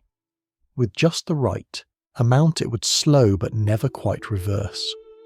Without enough, it would drift gently outward forever, decelerating but never stopping. But the universe had a surprise waiting for us. one so subtle that it took decades of careful observation to reveal. By the late 1990s, astronomers studying distant exploding stars, supernovae, noticed a strange pattern. These explosions, acting like cosmic lighthouses with known brightness, allowed scientists to measure distances with impressive precision. When they compared those distances to the stretching of the star's light, they found something unexpected. The universe was not slowing down, it was speeding up. This revelation felt like discovering the dough in your kitchen rising faster and faster the longer you watched it. Something was pushing the universe outward with increasing intensity, not a force in the ordinary sense, but a property of space itself. Scientists began calling this mysterious phenomenon dark energy. The name doesn't describe what it is, rather, it reflects our humble admission that we do not yet know its true nature. But we do know how it behaves. Dark energy seems to permeate every corner of the universe, softly encouraging space to expand. And because space grows with time, there is more and more of this mysterious push as the universe ages.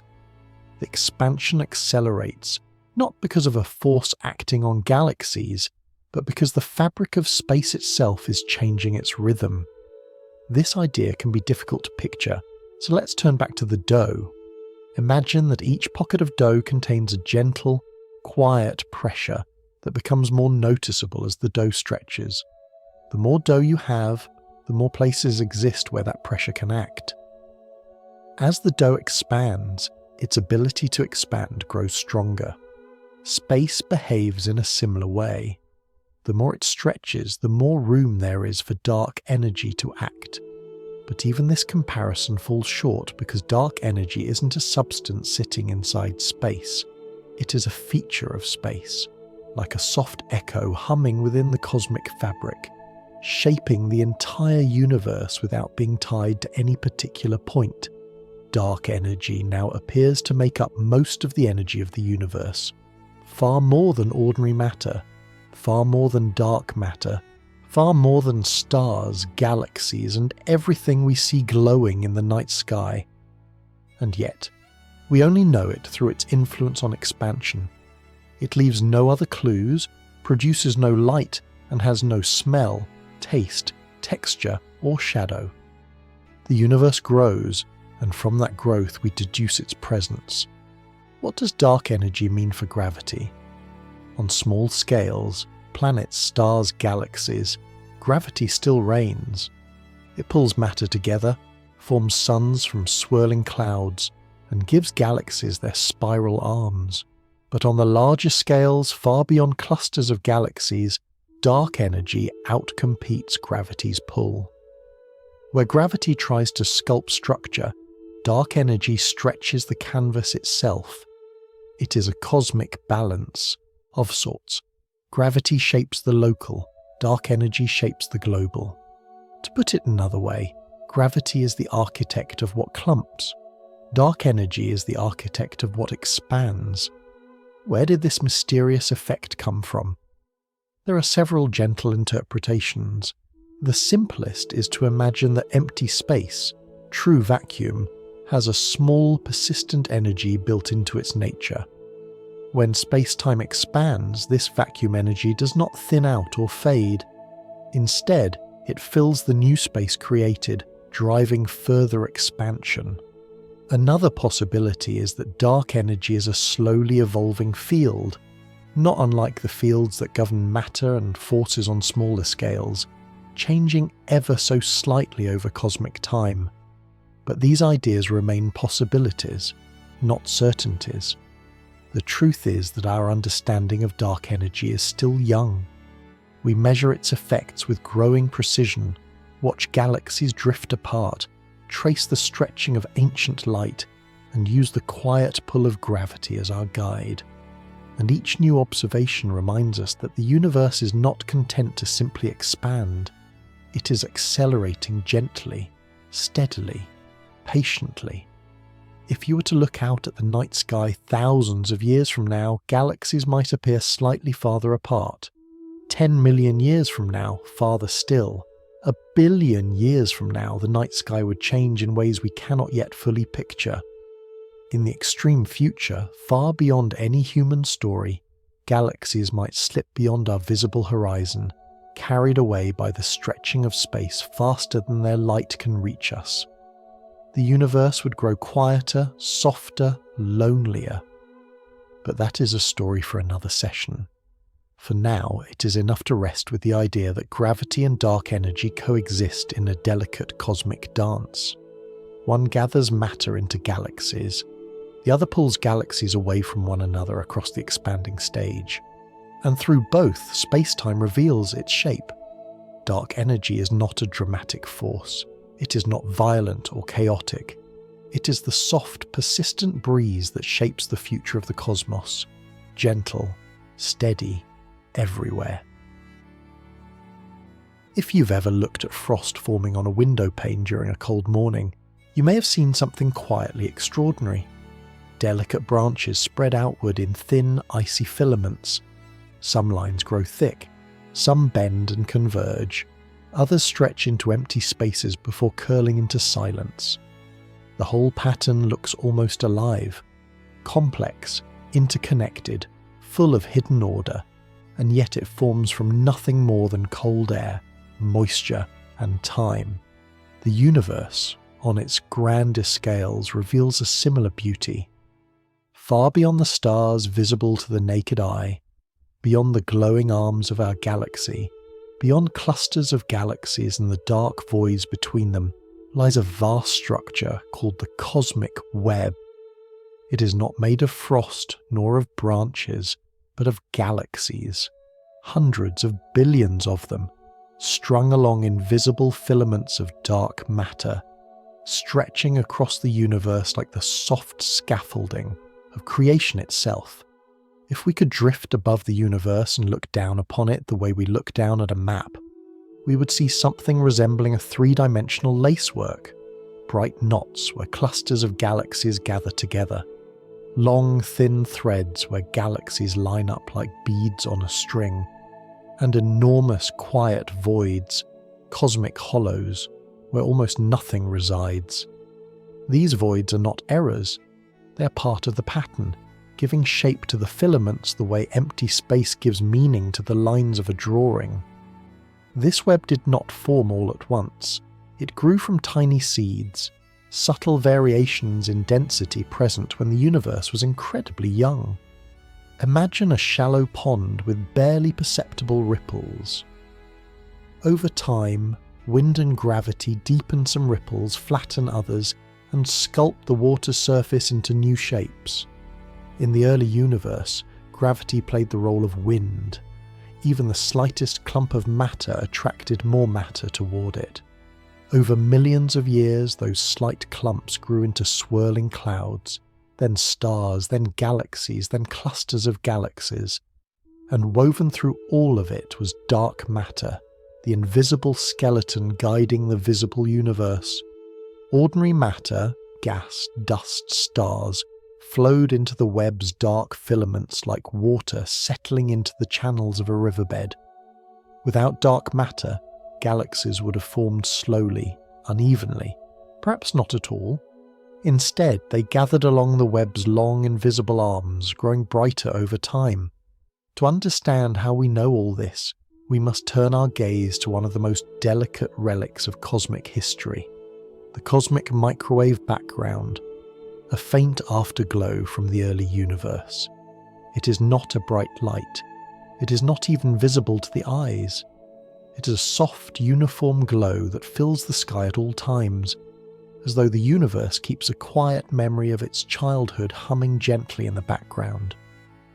Within this glow are tiny differences in temperature, so slight that they require sensitive instruments to detect them. These fluctuations, no larger than a whisper in a silent room, reveal the early seeds of structure.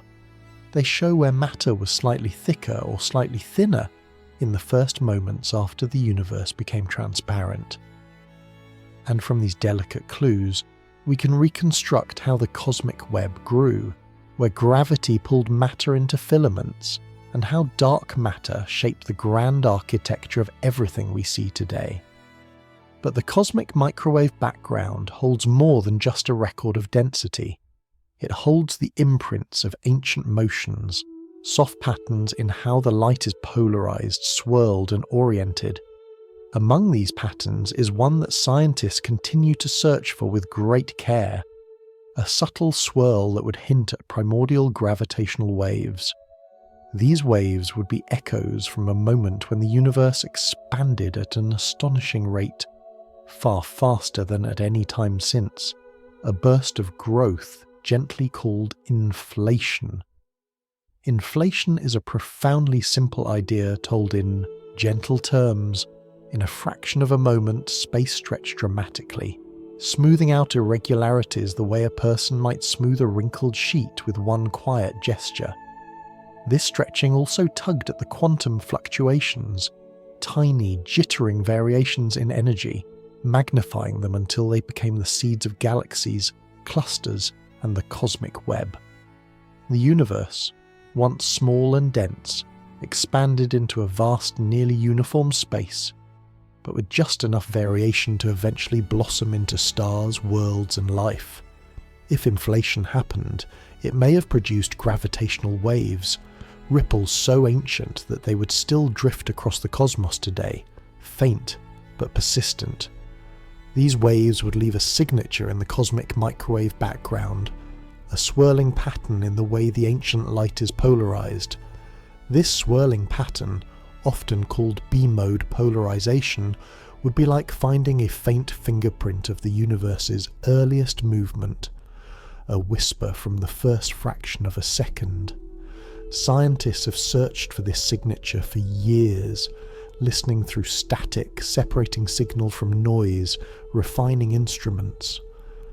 While a clear detection has not yet emerged, the search continues, patiently, gently, with the understanding that some truths require time to reveal themselves. All of these pieces, dark matter, gravitational seeds, primordial ripples, cosmic expansion, work together to reveal the shape of the universe. And remarkably, the shape appears to be almost perfectly flat. Not flat like a piece of paper, but flat in a geometric sense. Parallel lines do not converge or diverge. Triangles add up in the familiar way. Light travels across billions of years with only the slightest deviation. This near-flat geometry tells us something profound. The universe balances delicately between being curved inward like a sphere and curved outward like a saddle. It is an elegant equilibrium, one that allows galaxies to form while space itself continues to stretch. As we drift through this cosmic web, we begin to sense how gravity and dark energy work together. Gravity stitches matter into patterns, pulling galaxies into filaments. Dark energy stretches the fabric between them, gently pushing the large-scale structure outward over time. The result is a universe shaped by harmony, pulling and pushing, gathering and expanding, forming and stretching. A quiet duet played across billions of years. The night sky you see is not random. It is a living map of ancient whispers, of primordial ripples, of invisible skeletons and expanding space. Every star, every cluster, every void is part of this great slow choreography. And though we are small within it, our understanding gives us something beautiful. The ability to read the universe not as chaos but as a pattern, vast, delicate and interconnected. If you step outside on a clear evening and look at the night sky, it feels endless. Stars scattered like glowing seeds, galaxies glimmering, faintly at distances that strain the imagination, the darkness between them full of quiet promise. It is difficult to imagine this vastness changing, let alone fading.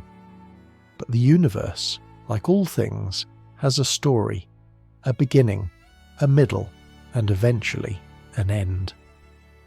Not an end in the dramatic sense of flames or collapse, but a slow drift towards stillness, an epilogue written across unimaginable timescales. To begin imagining this future, picture the universe not as a place but as a great cosmic campfire. Right now, we live in the age when the fire is glowing brightly. Stars burn, galaxies whirl with energy, and the night sky is rich with light. But a campfire cannot burn forever. It dims, then flickers, then cools. The universe follows a similar arc, just stretched across spans of time so long that human history is little more than a spark in comparison. The simplest and most widely accepted possibility is often called the heat death, or the big freeze. Despite the dramatic name, it is not a catastrophic event but a gradual unwinding. In this future, stars slowly burn out. Tiny red stars, those gentle, enduring embers, may glow for trillions of years, far longer than our sun ever could, but even they will eventually exhaust their fuel. The universe will become darker as one region after another loses its starlight. Galaxies, driven apart by the steady push of dark energy, drift away from each other until their light can no longer cross the widening gaps. Each galaxy becomes an island, alone in an ever-expanding ocean of space. Over many trillions of years, that ocean stretches so far that even neighbouring galaxies vanish beyond each other's horizons, their light unable to bridge the growing divide. Inside these lonely island galaxies, matter gradually reshapes itself. Planets cool. Dead stars, white dwarfs, neutron stars, and black holes remain as the final monuments to a once brilliant era of cosmic light. Over yet longer spans of time, even these objects change. White dwarfs radiate away the last of their heat and become cold, dark cinders. Neutron stars cool as well, fading into near silence. And black holes, those silent valleys in space-time, become the last characters left on the cosmic stage. Black holes may seem eternal, but they too have a destiny. Through a subtle quantum effect, sometimes described as a soft glow at the edge of the horizon, black holes gradually lose mass. This glow is so faint, so delicate, that for enormous black holes it would take longer than the current age of the universe to lose even a tiny fraction of their mass.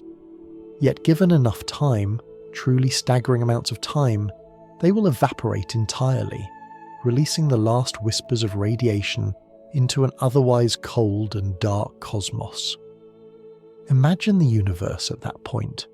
No stars, no galaxies shining with visible light, only scattered particles drifting through space, thinly, quietly, sparsely, like dust motes floating in a cathedral long after everyone has left. This is one possible ending, a quiet, endless stretching into cold stillness. But the universe may choose a different path. Some scientists have explored a more dramatic possibility, sometimes called the Big Rip. This idea rests on whether dark energy remains constant, weakens, or grows stronger over time. If it grows stronger, a scenario still speculative but not forbidden by our measurements, the expansion of the universe could accelerate so rapidly that even gravitational bonds would eventually break. Galaxies would drift apart, then stars, then solar systems. Even atoms, held together by the forces inside them, could be torn apart as the very space-time between their components stretched faster than they could hold on. But it's important to treat this not as a threat hanging over the universe, but as a story the cosmos might choose to tell. Based on physical laws we're still learning to understand. If this path ever comes to pass, it would unfold incredibly slowly, long after all stars have burned out, long after black holes have evaporated. It is not a looming danger, but a distant, almost poetic thought experiment about the nature of expansion. There is another possibility too, one filled with symmetry rather than dissolution. In some models, dark energy could weaken in the far future, allowing gravity to regain its quiet influence. If that happened, the expansion of the universe might slow, stop, and reverse. Instead of stretching outward, the fabric of space-time would begin to fold inward. Galaxies would drift closer again. Temperatures would rise. The universe could contract in a long, slow exhale, eventually collapsing into a dense, hot state reminiscent of its beginning. Some imagine this collapse could be followed by another expansion, a cosmic heartbeat, with cycles of birth and death, like inhaling and exhaling on scales beyond any human comprehension. This idea, though speculative, is deeply poetic, the universe repeating itself in vast rhythms, each cycle washing away the complexities of the last. But whether the universe fades into cold stillness, tears itself apart in a violent stretching, or cycles through endless rebirths, one thing is certain. Gravity shapes these stories. It plays the central role in forming stars, galaxies, clusters, and the cosmic web. It competes gently with dark energy for influence over the universe's future. And even in the quietest, coldest era, gravity's imprint remains, a reminder of the structures it once held together. Picture for a moment standing on a far future Earth, which may no longer exist, but imagine it anyway. The night sky is dark. The Milky Way has dissolved into faint embers. Other galaxies have drifted away, leaving nothing but an empty void. And yet, the sense of stillness is not frightening. It is serene, like the final notes of a long, beautiful song. A song whose melody was carried by gravity itself, weaving patterns into space-time for billions of years. In the end, the universe may not end with a bang or a tear or a collapse, but with a lullaby, soft, slow, and peaceful. A lullaby shaped by gravity's patient hand. If you sit quietly and imagine the universe at its smallest scales, you might picture something smooth, like the gentle surface of a calm lake, or a sheet of silk laid out beneath the stars. Einstein's theory of gravity paints space-time in this way, as a continuous fabric, curving softly around planets, stars, and black holes. Every motion we experience, every orbit, every gravitational wave, comes from the smooth bending of this elegant geometry. But if you zoom in far enough, past atoms and their swirling electrons, past the protons and neutrons in their tiny nuclei, past even the quarks inside those particles, the familiar picture begins to dissolve. At these unimaginably small scales, the universe behaves less like a calm lake and more like a restless sea. Waves rise and fall without warning. Energy fluctuates. Nothing sits still for long. This jittery behavior is the realm of quantum mechanics, a world where uncertainty is not a flaw, but the rule. And here lies one of the greatest puzzles in all of science. The smooth geometry of Einstein and the grainy uncertainty of quantum mechanics do not fit neatly together. It is as if the universe speaks two beautiful languages that describe different parts of reality. But when we try to translate one into the other, the sentences break apart. Einstein's general relativity describes the large. Quantum mechanics describes the small. But the universe is both large and small at once, and the deepest places, like the hearts of black holes, or the first moments after the universe began, demand a single story. To see where the two theories collide, imagine falling into a black hole. Einstein's equations say that the curvature of space-time grows stronger and stronger as you approach the center, eventually becoming infinite at a place we call a singularity. But quantum mechanics resist the idea of infinities. It insists that something new must happen long before space-time tears itself apart. Add the two descriptions together carelessly, and the calculations explode into contradictions. A similar problem occurs if we rewind the universe to its earliest moments. As we approach the beginning, the universe shrinks and shrinks until the densities and temperatures become so extreme that both relativity and quantum mechanics must apply simultaneously. But when we combine them using the tools we have, the math becomes impossible. The universe seems to whisper, "You do not yet know the full story." This is why scientists search for quantum gravity, a theory that would unite the smooth geometry of Einstein with the jittery quantum world. Something that would let space-time curve gracefully at large scales, yet reveal a new, more intricate structure when examined up close. Different groups of researchers have approached this dream from different angles. One idea imagines that the fundamental objects of the universe are not point-like particles, but tiny vibrating loops, strings whose different vibrations create the particles we see. These strings move not through an empty backdrop, but through a space-time that interacts with them in subtle ways. In this view, geometry and vibration are inseparable. Another approach imagines that space-time itself is made of tiny building blocks, like the pixels of a photograph. Each block is unimaginably small, far smaller than anything we could ever hope to measure directly. But together they form the smooth curves we see at larger scales. This picture is sometimes compared to the way a mosaic uses thousands of tiny tiles to create a single sweeping image. From far away, the picture looks continuous. Up close, the individual pieces reveal themselves.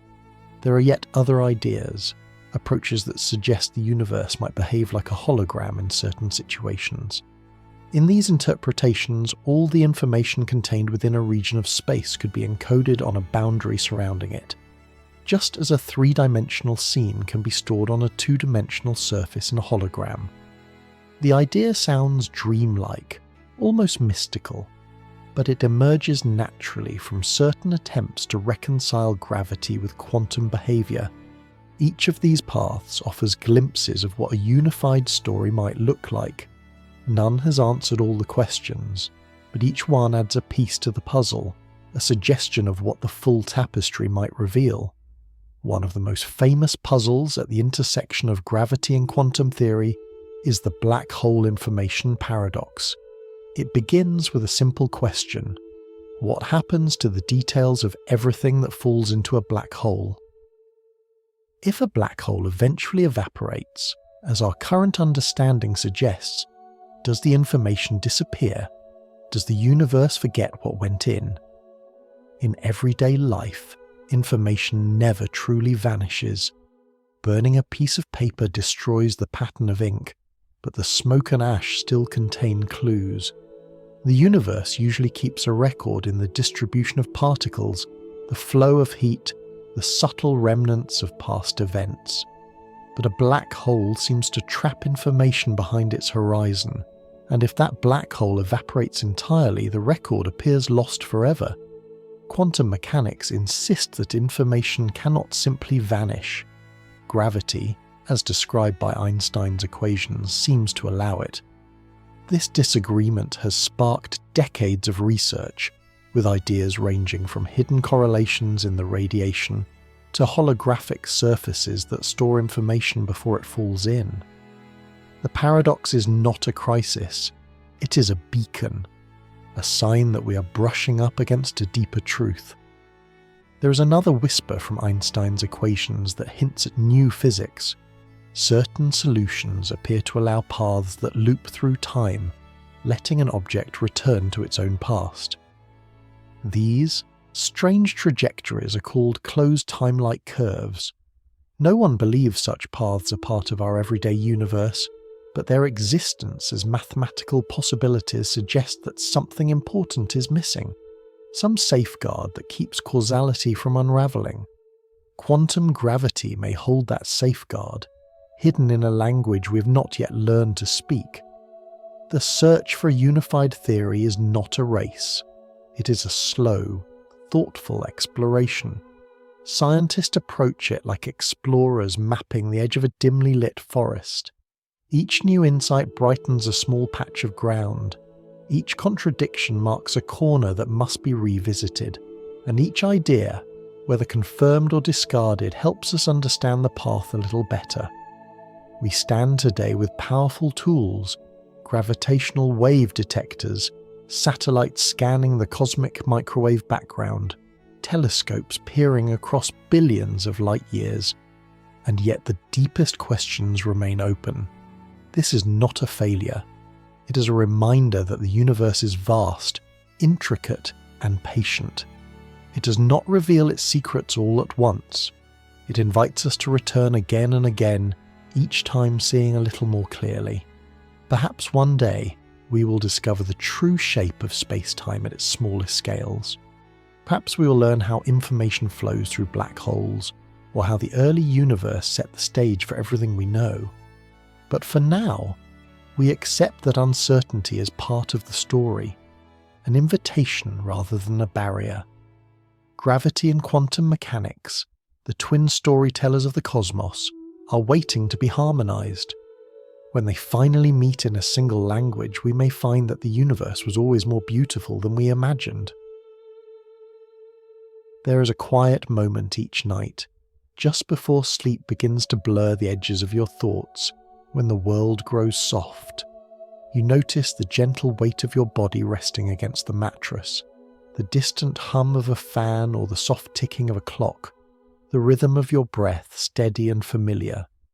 In this stillness, you may not feel it, but the very shape of space-time is holding you. The room around you, its floor, its air, its shadows, is part of a vast curved universe whose story is intertwined with your own in ways both subtle and profound. Gravity, the gentle architect of motion, is present in every ordinary moment. It presses your body to the bed not by pulling you down, but by letting the mattress push up against you as it interrupts the natural path you would follow if you were floating freely. It shapes the flow of time between your head and your feet. It guides the moon across the night sky and holds the oceans in their quiet rhythm of tides. It is not a distant cosmic phenomenon. It is here, now, in the softness of your pillow and the slow sinking of your breath. Look around your room for a moment. Every object, your phone, a book on the nightstand, the glass of water beside it, contains within it atoms that once drifted through the early universe. And the structures of those atoms, the shapes of the molecules, the unfolding chemistry that governs your body and your world, could only arise because gravity shepherded matter into stars long ago. Those stars forged the elements that later formed your bones, your blood, your breath. Gravity is not just the force that keeps you grounded, it is the quiet midwife of your existence. Think of GPS satellites, circling Earth far above your head. Their delicate orbits depend on Einstein's insights into time dilation. Time flows more quickly for them, floating high above Earth's deep curvature, and more slowly for you close to the surface. Engineers gently adjust their clocks so the signals they send can guide someone home on a foggy night, or help a traveller navigate unfamiliar streets. Every time you follow directions on your phone, you are leaning on a century of physics and on the gentle bending of space-time itself. Even communication satellites drifting quietly in geostationary orbit rely on gravity's soft balance. They hover above a single point on Earth by circling the planet just fast enough to match its rotation. Gravity curves their paths while motion keeps them from falling inward. It is a dance, precise and unbroken, that allows conversations to travel across oceans and messages to drift from continent to continent as effortlessly as a whisper. Deep space probes, those small brave emissaries of human curiosity, use gravity in even more elegant ways. They navigate the solar system not by brute force, but by falling gracefully along curved paths shaped by planets and the sun. A probe approaching Jupiter can swing around it, stealing a little of the planet's motion to slingshot itself outward towards Saturn, Uranus, or Neptune. This quiet trick, called a gravity assist, is like placing your hand on a rotating carousel and being carried along by its spin. No engines required, just trust in the shape of space-time. But gravity's influence reaches far beyond technology. Consider a pair of twins in a quiet science fiction tale. One remains on Earth, living an ordinary life. The other sets out on a long journey aboard a spacecraft that travels close to the speed of light. When the traveller eventually returns, they find that the twin who stayed behind has aged more. This is not magic. It is the natural flow of time along different paths through space-time. The faster twin moved through space more quickly, and so moved through time more slowly. This gentle asymmetry is the universe's way of balancing motion and time, a reminder that the ticking of a clock is not universal but deeply personal to the path one takes. Now shift your thoughts to Earth itself. Long ago, gravity pulled molten rock inward, forming a dense core at the centre of our planet. That core spins quietly, generating a magnetic field that shields Earth from harmful solar winds. Without this shield, our atmosphere might have been stripped away, and the oceans, the air you breathe, the life you experience every day, none of it would exist. Gravity shaped this protective barrier long before humans arrived to appreciate it. Gravity sculpted mountains by gathering tectonic plates, carved valleys through glacial motion, and lifted continents from the sea. It guided water downhill, forming rivers and lakes. It shaped weather patterns, pulling air into storms and letting it rise again in calm. The world you know, the landscapes you have stood in, the sunsets you have witnessed, the ground beneath your feet, is the result of gravity quietly arranging matter over billions of years. And yet, for all its power, gravity never demands attention. It is gentle, patient, present without ever needing to announce itself. We often forget it's there until we slip or fall or watch something tumble from a shelf. Only then do we remember that the world is curved, that the floor is pushing back, that space-time is guiding every motion. What does it mean then to be a small life in a vast, curved universe? It means that you are part of a story far larger than yourself, yet intimately connected to every moment of that story. You are, in a literal sense, a child of stars born from the quiet work of gravity. Every breath you take contains atoms forged in long-dead suns. Every moment of your life unfolds within a fabric whose shape was determined by galaxies, dark matter, and cosmic expansion. Some nights, when the sky is clear and the world feels quiet, you might look up and see the soft band of the Milky Way stretching across the darkness. It may seem distant, unreachable, almost unreal, but you are inside it, woven into its structure, orbiting peacefully around its centre. You're held by the gravity of 100 billion stars, drifting along with them through the vast night.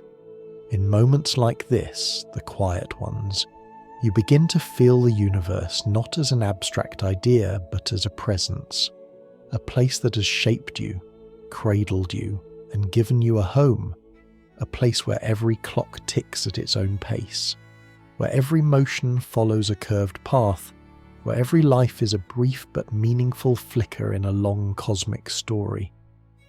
You may feel small, but smallness is not insignificance, it is intimacy. You're close to the fabric of space-time, close to the forces that sculpted galaxies, close to the quiet truth that your existence is woven into the universe itself. Tonight, as you lie down and feel the gentle weight of your body settling into rest, you can imagine yourself floating on the curved fabric of the cosmos, supported, held, guided by the same geometry that moves planets and lights up stars. You are part of that geometry, part of the story. And as your breath softens and your thoughts drift, the universe continues its quiet expansion, its soft unfolding, its patient evolution. Gravity has shaped your world, your life, your past, and your future. And in this vast, curved universe, you're not lost. You are exactly where you belong,